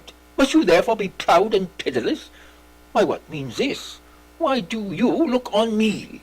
I see no more in you than in the ordinary of nature's sail work. Odds my little life, I think she means to tangle my eyes too. No, faith, proud mistress, hope not after it. 'Tis not your inky brows, your black silk hair, your bugle eyeballs, nor your cheek of cream, that can entame my spirits to your worship. Your foolish shepherd, wherefore do you follow her, like foggy south, puffing with wind and rain? You are 1,000 times a more proper a man than she a woman. 'Tis such fools as you that make the world full of ill-favoured children. 'Tis not a glass, but you, that flatters her, and out of you she sees herself more proper than any of her lineaments can show her. But, mistress, know yourself. Down on your knees, and thank heaven fasting for a good man's love. For I must tell you friendly in your ear, sell when you can. You are not for all markets. Cry the man mercy. Love him, take his offer. Foul is most foul, being foul to be a scoffer. So take her to thee, shepherd. Fare you well, sweet youth, I pray you. Chide her yet together. I'd rather hear you chide than this man woo. He's fallen in love with her foulness, and shall fall in love with my anger. If it be so, as fast she answers thee with frowning looks, I'll sauce her with bitter words. Why look you so upon me? For no ill will I bear you. I pray you, do not fall in love with me, for I am falser than vows made in wine. Besides, I like you not. If you will know my house, 'tis at the tuft of olives here hard by. Shepherd, ply her hard. Shepherdess, look on him better, and be not proud. So all the world could see, none could be so abused in sight as he. Dead shepherd, now I find thy soul of might. Whoever loved, that loved not at first sight. Sweet Phoebe, what sayest thou, Silvius? Sweet Phoebe, pity me. I am sorry for thee, gentle Silvius. Wherever sorrow is, relief would be. If you do sorrow at my grief in love, by giving love, your sorrow and my grief were both extermined. Thou hast my love. Is that not neighbourly? I would have you. Why, that were covetousness. Silvius, the time was that I hated thee, and yet it is not that I bear thee love. But since that thou canst talk of love so well, thy company, which erst was irksome to me, I will endure, and I'll employ thee too. But do not look for further recompense than thine own gladness that thou art employed. So holy and so perfect is my love, and in such a poverty of grace, that I shall think it a most plenteous crop to glean the broken ears after the man that the main harvest reaps. Lose now and then a scattered smile, and that I'll live upon. Knowest thou the youth that spoke to me erewhile? Not very well, but I have met him oft, and he has bought the cottage and the bounds that the old Carlot once was master of. Think not I love him, though I ask for him. 'Tis but a peevish boy, yet he talks well. But what care I for words? Yet words do well, when he that speaks them pleases those that hear. He's pretty, but not very pretty. But sure he's proud, and yet his pride becomes him. He'll make a proper man. The best thing in him is his complexion, and faster than his tongue did make offence, his eye did heal it up. He is not tall, yet for his years he's tall.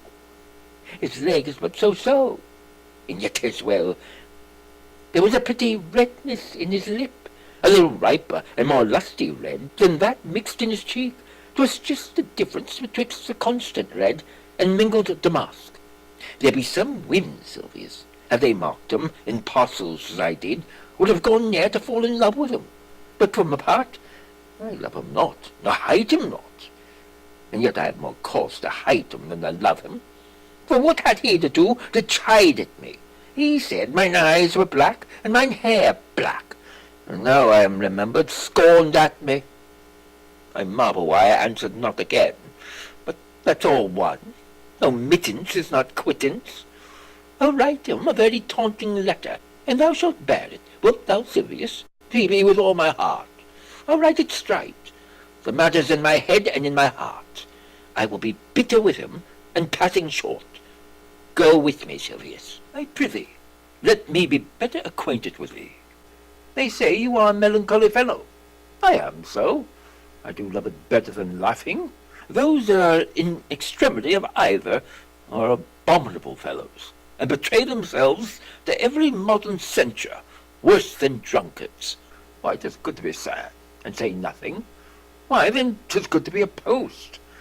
I have neither the scholar's melancholy, which is emulation, nor the musician's, which is fantastical, nor the courtier's, which is proud, nor the soldier's, which is ambitious, nor the lawyer's, which is politic, nor the lady's, which is nice, nor the lover's, which is all these. But it is a melancholy of mine own, compounded of many simples, extracted from many objects, and indeed the sundry contemplation of my travels, in which my often rumination wraps me in a most humorous sadness. A traveller! By my faith, you have great reason to be sad.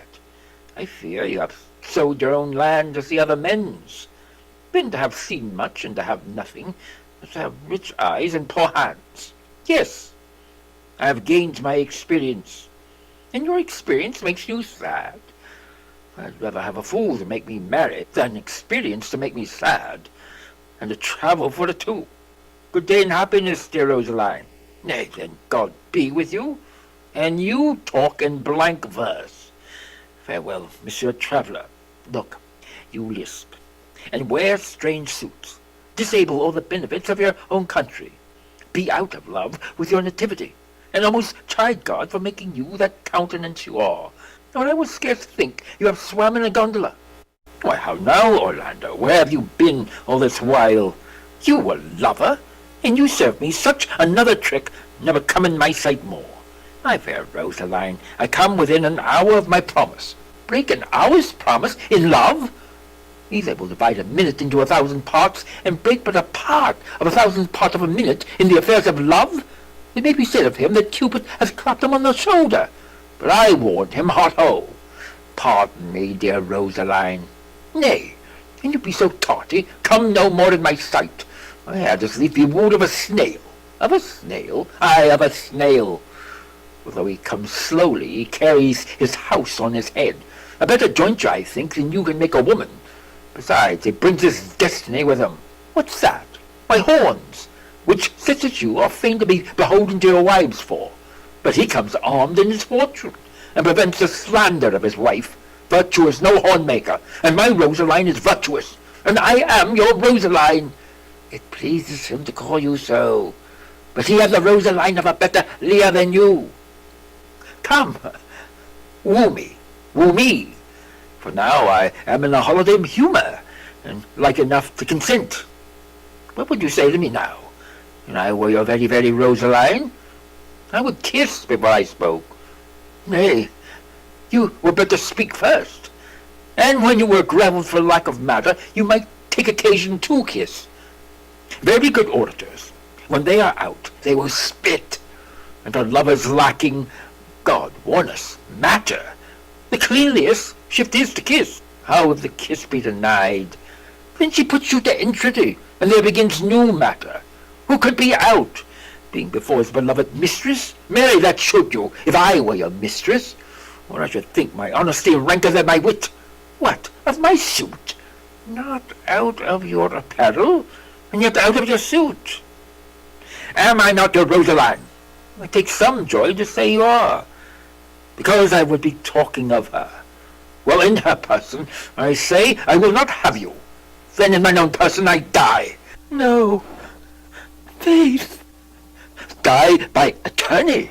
The poor world is almost 6,000 years old, and in all this time there was not any man died in his own person fit to illicit in a love cause.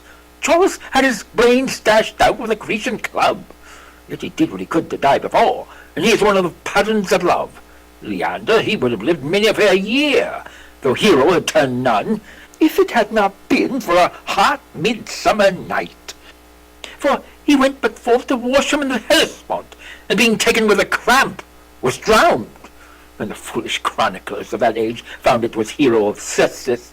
But these are all lies. Men have died from time to time, and worms have eaten them, but not for love. I would not have my right Rosaline of this mine, for I protest her frown might kill me. By this hand it will not kill a fly.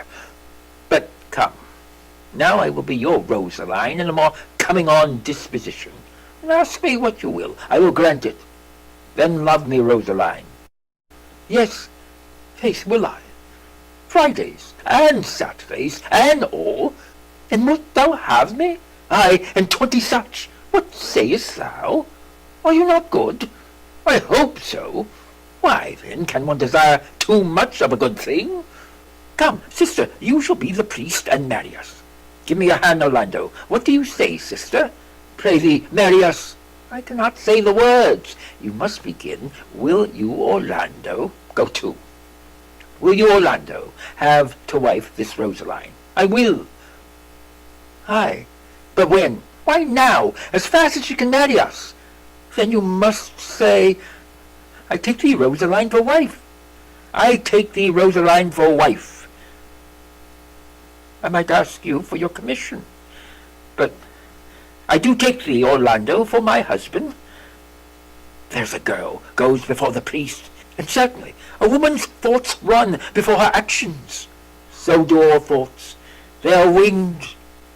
Now tell me how long you would have her, after you have possessed her forever and a day. Say a day, without the ever. No, no, Orlando.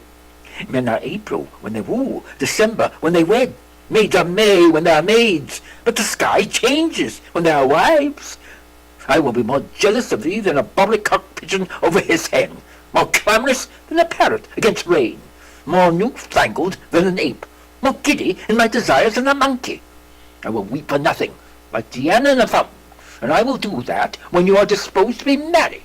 I will laugh like a hyena, and that when thou art inclined to sleep. But Will my Rosaline do so? By my life, she will do as I do. Oh, but she is wise, or else she could not have the wit to do this. The wiser, the waywarder.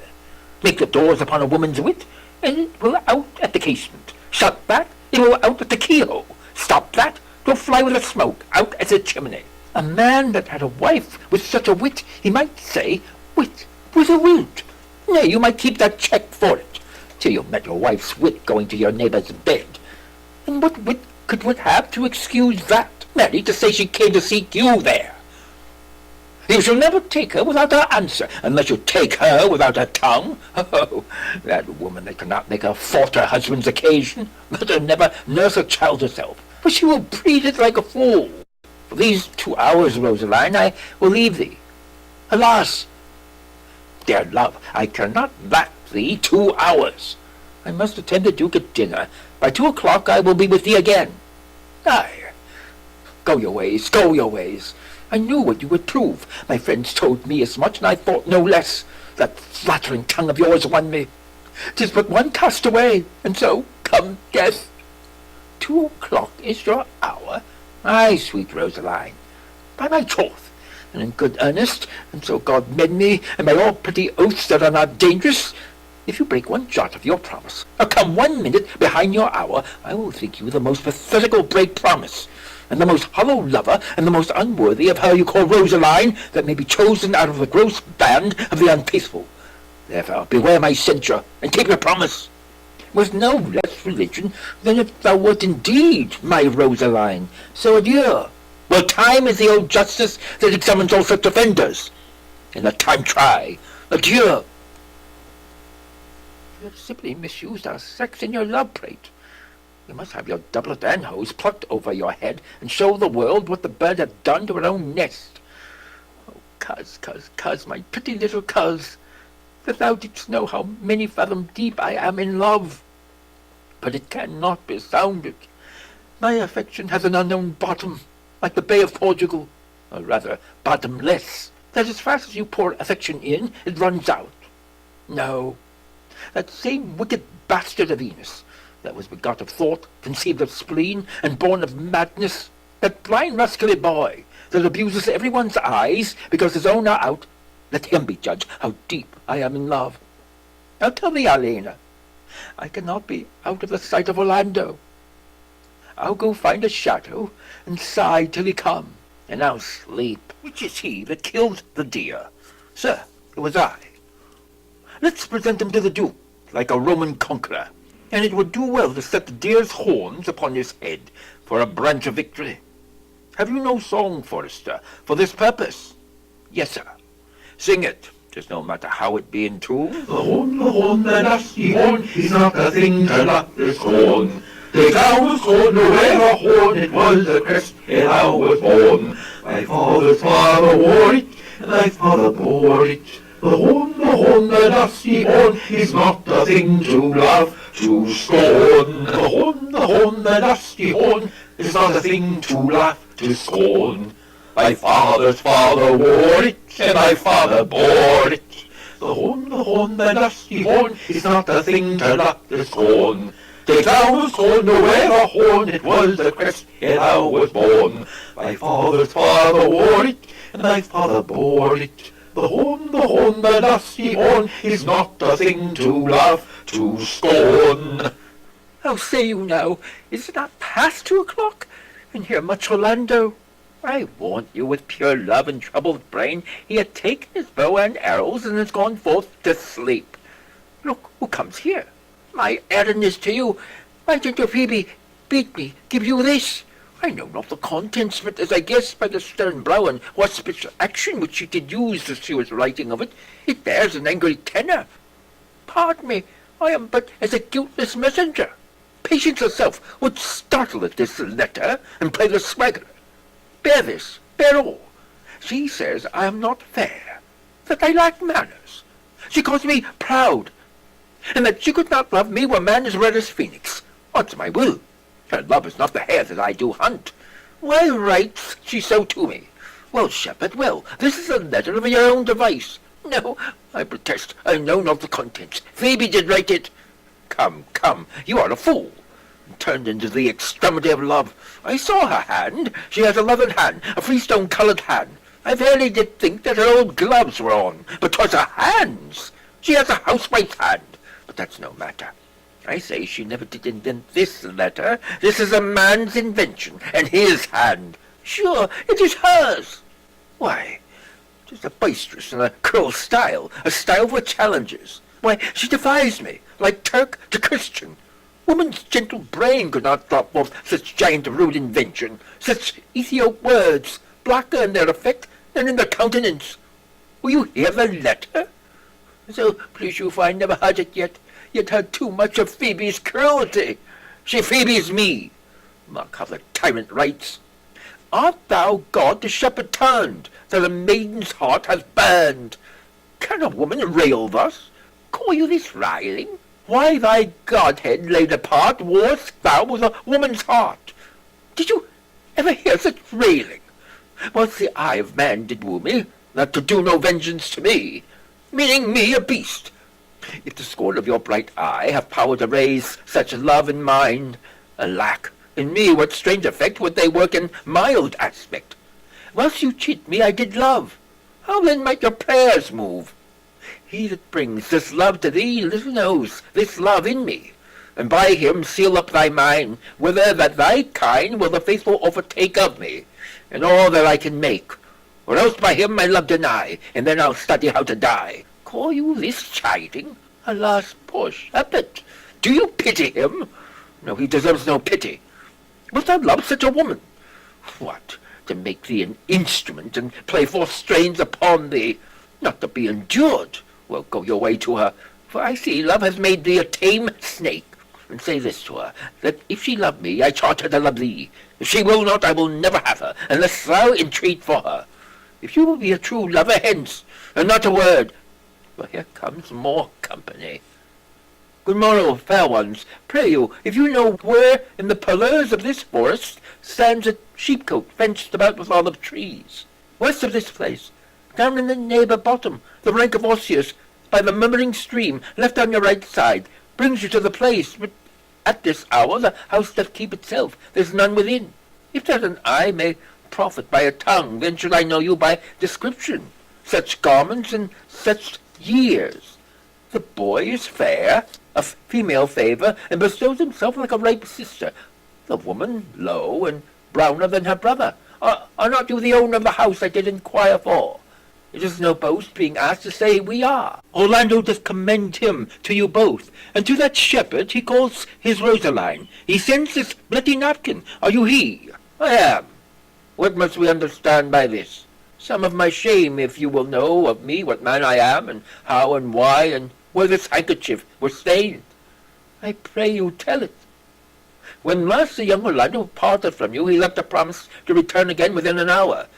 And pacing through the forest, chewing the food of sweet and bitter fancy, lo, what befell? He threw his eye aside, and mark, what object did present itself under an oak, whose boughs were moss with age, and high-top bald with dry antiquity. A wretched ragged man, o'ergrown with hair, lay sleeping on his back. About his neck a green and gilded snake had wreathed itself, who, with her head nimble in threats, approached the opening of his mouth. But suddenly, seeing Orlando, it unlinked itself, and with indented glides did slip away into a bush, under which bush's shade a lioness, with others all drawn dry, lay crouching, head on ground, with cat-like watch, when that the sleeping man should stir. But 'tis the royal disposition of that beast to prey on nothing that doth seem as dead. This seen, Orlando did approach the man, and found it was his brother, his elder brother. Oh, I have heard him speak of that same brother, and he did render him the most unnatural that lived amongst men, and well he might do so, for well I know he was unnatural. But to Orlando, did he leave him there, food to the sucked and hungry lioness? Twice did he turn his back, and purpose so, but kindness, nobler than revenge, and nature, stronger than his just occasion, made him give battle to the lioness, who quickly fell before him, in which hurtling from miserable slumber I awaked. Are you his brother? Was it you he rescued? Was it you did so oft contrive to kill him? 'Twas I, but not 'tis I. I do not shame to tell you what I was, since my conversion so sweetly tastes, being the thing I am. but for the bloody napkin, by and by.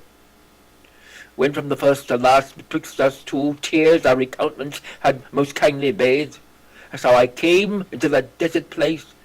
In brief, he led me to the gentle Duke, who gave me fresh array and entertainment, committing me unto my brother's love, who led me instantly unto his grave. There, stripped himself, and here upon his arm the liners had torn some flesh away, which all this while had bled. And now he fainted, and cried in fainting upon Rosaline. Brief, I recovered him, bound up his wound, and after some small space, being strong at heart, he sent me hither, stranger as I am, to tell this story, that you might excuse his broken promise, and to give this napkin, dyed in his blood, unto the shepherd that he in sport doth call his Rosaline. Why, how now, Ganymede, sweet Ganymede! Many will swoon when they do look on blood. There is much more in it. Cousin Ganymede, look, he recovers. I would I were at home. Be of good cheer. You a man. You lack a man's heart. I do so. I confess it. Oh, sir, a body would think this was well counterfeited. I pray you, tell your brother how well I counterfeit it. Hey ho!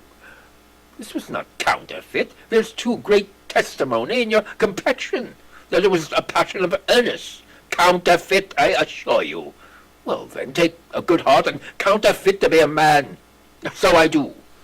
But in faith, I should have been a woman by right. Come, you look paler and paler. Pray you, draw homewards. Good sir, go with us. That will I, for I must bear answer back. How you excuse my brother, Rosaline. But I pray you, commend my counterfeiting to him. We shall find a time, Audrey. Patience, gentle Audrey. Faith, the police was got enough, for all the old gentlemen sighing. A most wicked Sir Oliver, Audrey, a most vile motex. But, Audrey, there is a youth here in the forest, lies climb tell you. I know who 'tis. He hath no interest in me in the wild. Here comes the man you mean. It is meat and drink to me to see a clown. By my troth, we that have good wits have much to answer for. We shall be floating, we cannot hold. Good even, Audrey. Good even, William. And good even to you, sir. Good even, gentle friend. Cover thy head, cover thy head. Nay, prithee be covered. How old are you, friend? 25, sir. A ripe age. Is thy name William? William, sir? A fair name. Was born in the forest here. Aye, sir, I thank God. Thank God? A good answer. Art rich? Faith, sir, so. So is good, very good. Very excellent good. And yet it is not. It is but so. Art thou wise? Aye, sir. I have a pretty wit. Why, thou sayest well. I do now remember a saying, the fool doth think he is wise, but the wise man knows himself to be a fool. The heathen philosopher, when he had a desire to eat a grape, would open his lips when he put it into his mouth, meaning thereby that grapes were made to eat and lips to open. You do love this maid? I do, sir. Art thou learned? Yes, sir. Then learn this of me. To have is to have, for it is a figure in rhetoric, the drink being poured out of a cup into a glass, by filling the one doth empty the other. For your writers do consent that ipse is he. Now you're not ipse, for I am he. Which he, sir? He, sir, that must marry this woman. Therefore, you clown, abandon, which is in the vulgar, leave the society, which in the boordish company of this female, which in the common is woman, which together is, abandon the society of this female, or clown, thou perishest, or to thy better understanding diest, or to which I kill thee. Make thee away, translate thy life into death, thy liberty into bondage. I will deal in poison with thee, or in bastinado, or in steel. I will band thee with the infection. I will o'errun thee with policy. I will kill thee 150 ways. Therefore, tremble and depart. Do, good William. God bless you, merry sir. Trip, Audrey, trip. Is it possible, on so little acquaintance, you should like her, that but seeing you should love her, and loving woo, and wooing she should grant? And will you persevere to enjoy her? Neither call the giddiness of it in question, the poverty of her, the small acquaintance, my son wooing, nor a sudden consenting, but say with me I love Aliena, say with her that she loves me. Consent with both, that we may enjoy each other. It shall be to your good, For my father's house, and all the revenue that was owed Sir Roland's, will I estate upon you. And here live and die a shepherd. You have my consent. Let your wedding be tomorrow. Thither will I invite the Duke and all his contented followers.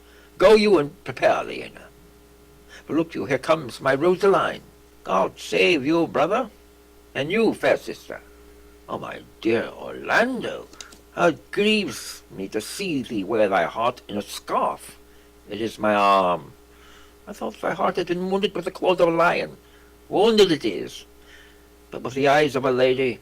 Did your brother tell you how I counterfeited the swoon when he showed me your handkerchief? Aye, and greater wonders than that. Oh, I know where you are. Nay, 'tis true. There was never anything so sudden but the fight of 2 rams and Caesar's theatrical brag of I came, saw, and overcame. For your brother and my sister no sooner met but they looked, no sooner looked but they loved, no sooner loved but they sighed, no sooner sighed but they asked one another the reason, no sooner knew the reason but they sought the remedy, and in these degrees have they made a pair of stairs to marriage, which they will climb incontinent, or else be incontinent before marriage. They are in the very wrath of love, and they will together. Clubs cannot part them. They shall be married tomorrow, and I will bid the Duke to the nuptial. But oh, how bitter a thing it is to look into the happiness through another man's eyes. By so much the more shall I tomorrow be at the height of hot heaviness. How much I shall think my brother happy in having what he wishes for. Why, then tomorrow I cannot serve your turn for Rosaline. I can live no longer by thinking. I will weary you then no longer with idle talking. Know of me then. From now I speak to some purpose, that I know you are a gentleman of good conceit. I speak not this, that you should bear a good opinion of my knowledge. Insomuch I say I know you are. Neither do I labour for greater esteem than may in some little measure draw belief from you, to do yourself good, and not to grace me. Believe, then, if you please, that I can do strange things. I have since I was 3-year-old conversed with a magician, most profound in his art, and yet not damnable. If you do love Rosaline so never heart, as your gesture cries it out, when your brother marries Alina, shall you marry her?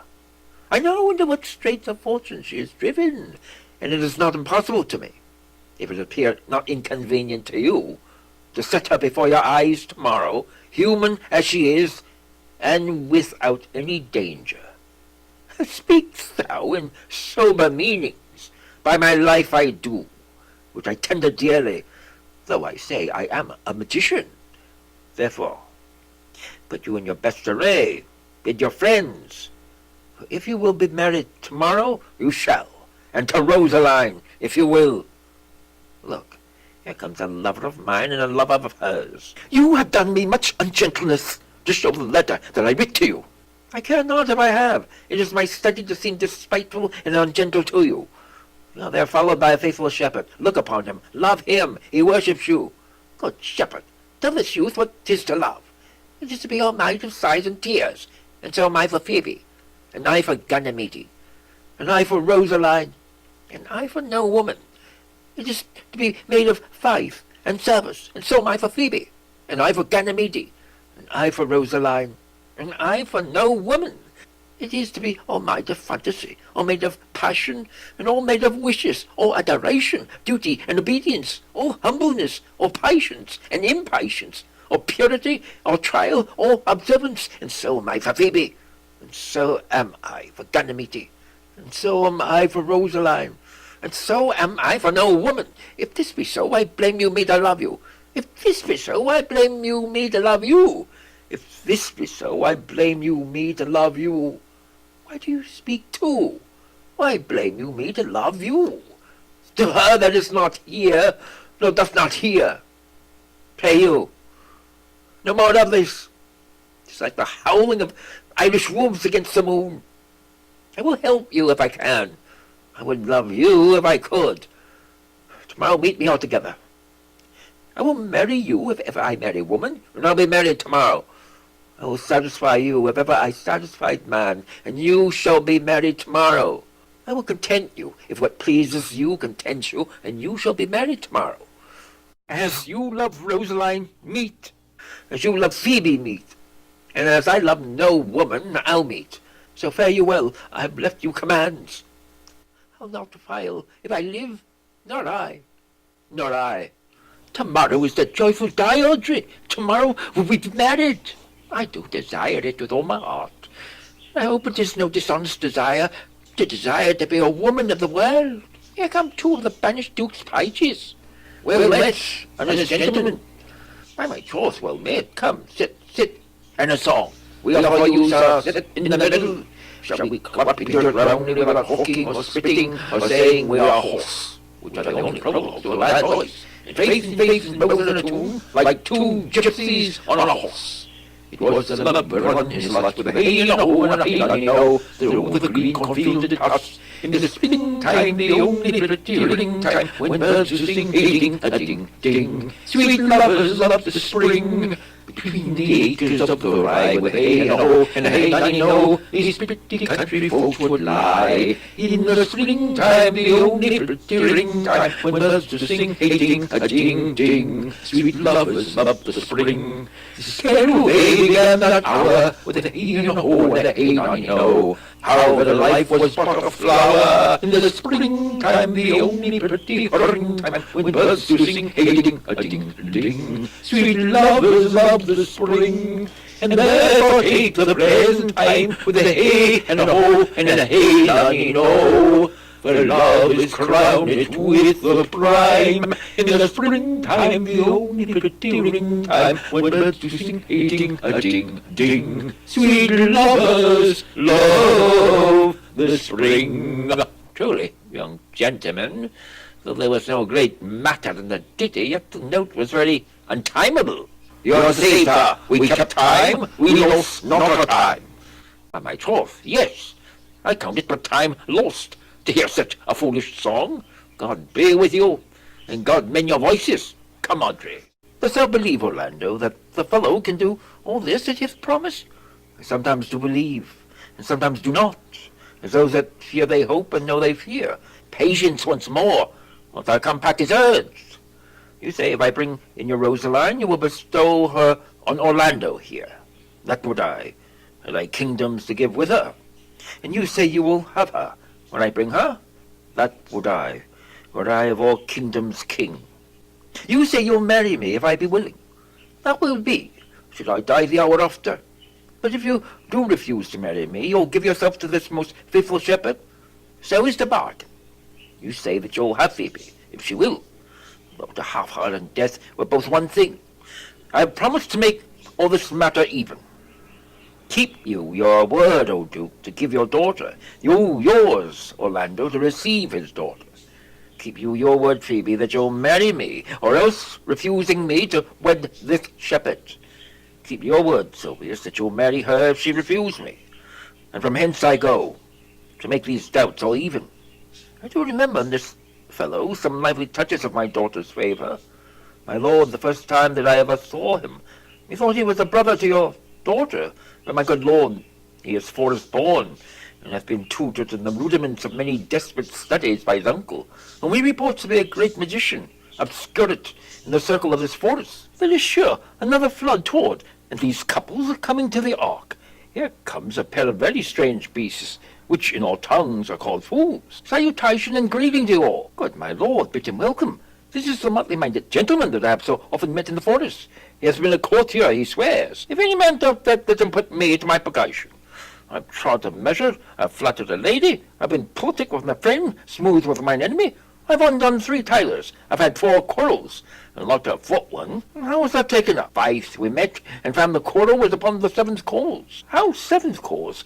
Good my lord, like this fellow.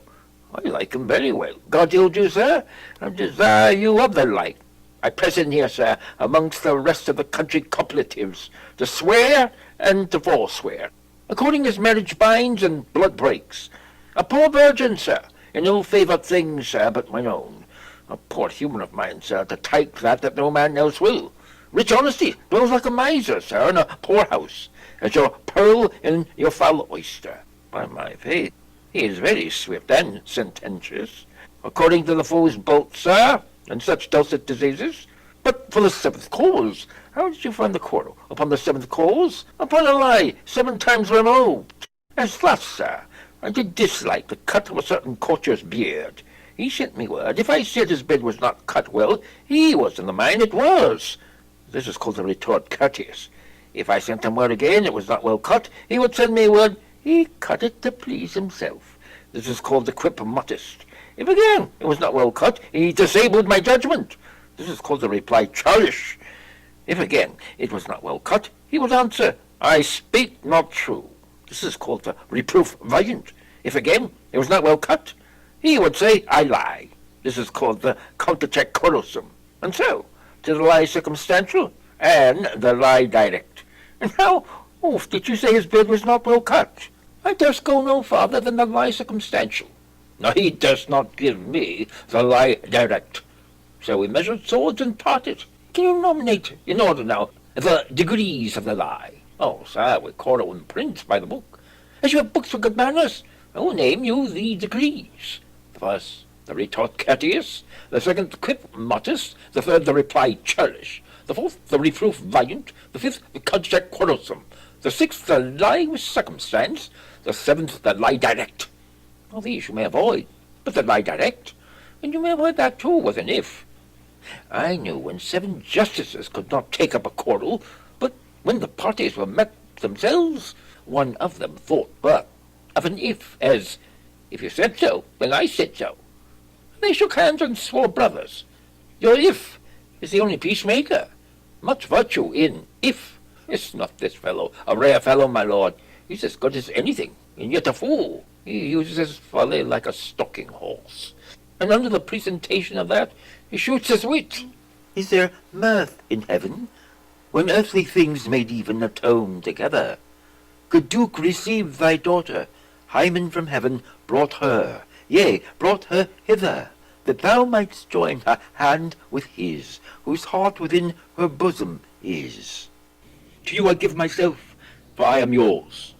To you I give myself, for I am yours. If there be truth in sight, you are my daughter. If there be truth in sight, you are my Rosaline. If sight and sight be true, why then, my love, adieu. I'll have no father. If you be not he, I'll have no husband. If you be not he, no heir-wed woman.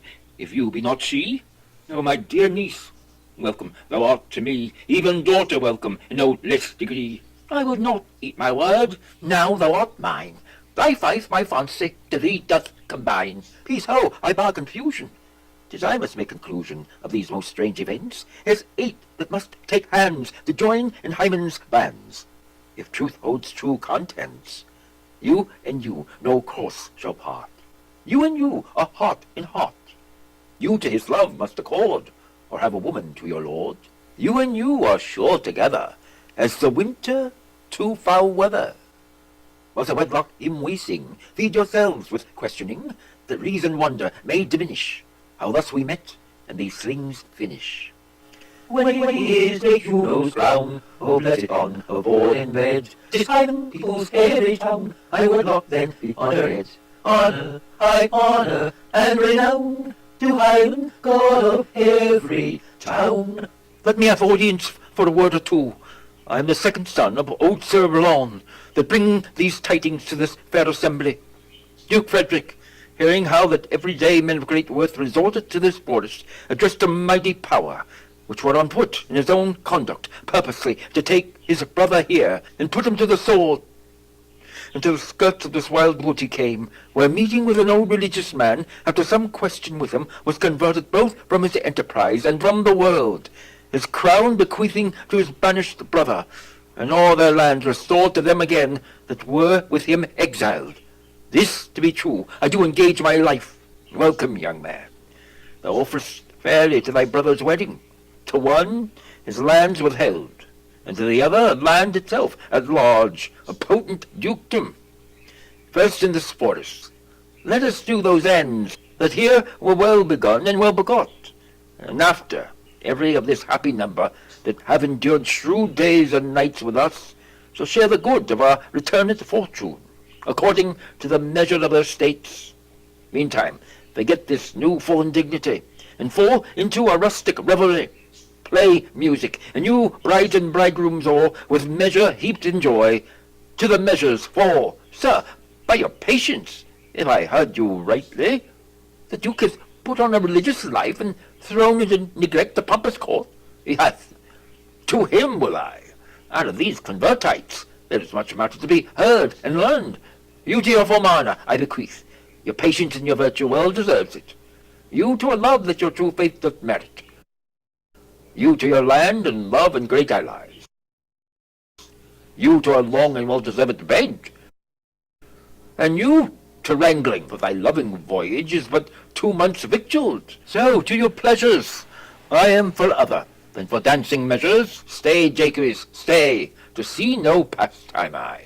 What you would have I'll stay to know at your abandoned cave. Proceed, proceed. We will begin these rites. As we do trust, they'll end in true delights. It is not the fashion to see the lady the epilogue, but it is no more unhandsome than to see the lord the prologue. If it be true that good wine needs no bush, 'tis true that a good play needs no epilogue. Yet to good wine they do use good bushes, and good plays prove the better by the help of good epilogues. What a case am I in, then, that am neither a good epilogue nor cannot insinuate with you in the behalf of a good play? I'm not furnished like a beggar, therefore to beg will not become me. My way is to conjure you, and I'll begin with the women. I charge you, O women, for the love you bear to men, to like as much of this play as please you. And I charge you, O men, for the love you bear to women, as I perceive by your simpering none of you hates them, that between you and the women the play may please. If I were a woman, I would kiss as many of you as had beards that pleased me, complexions that liked me, and breaths that I defied not. And I am sure, as many as have good beards, or good faces, or sweet breaths, will for my kind offer, when I make curtsy, bid me farewell.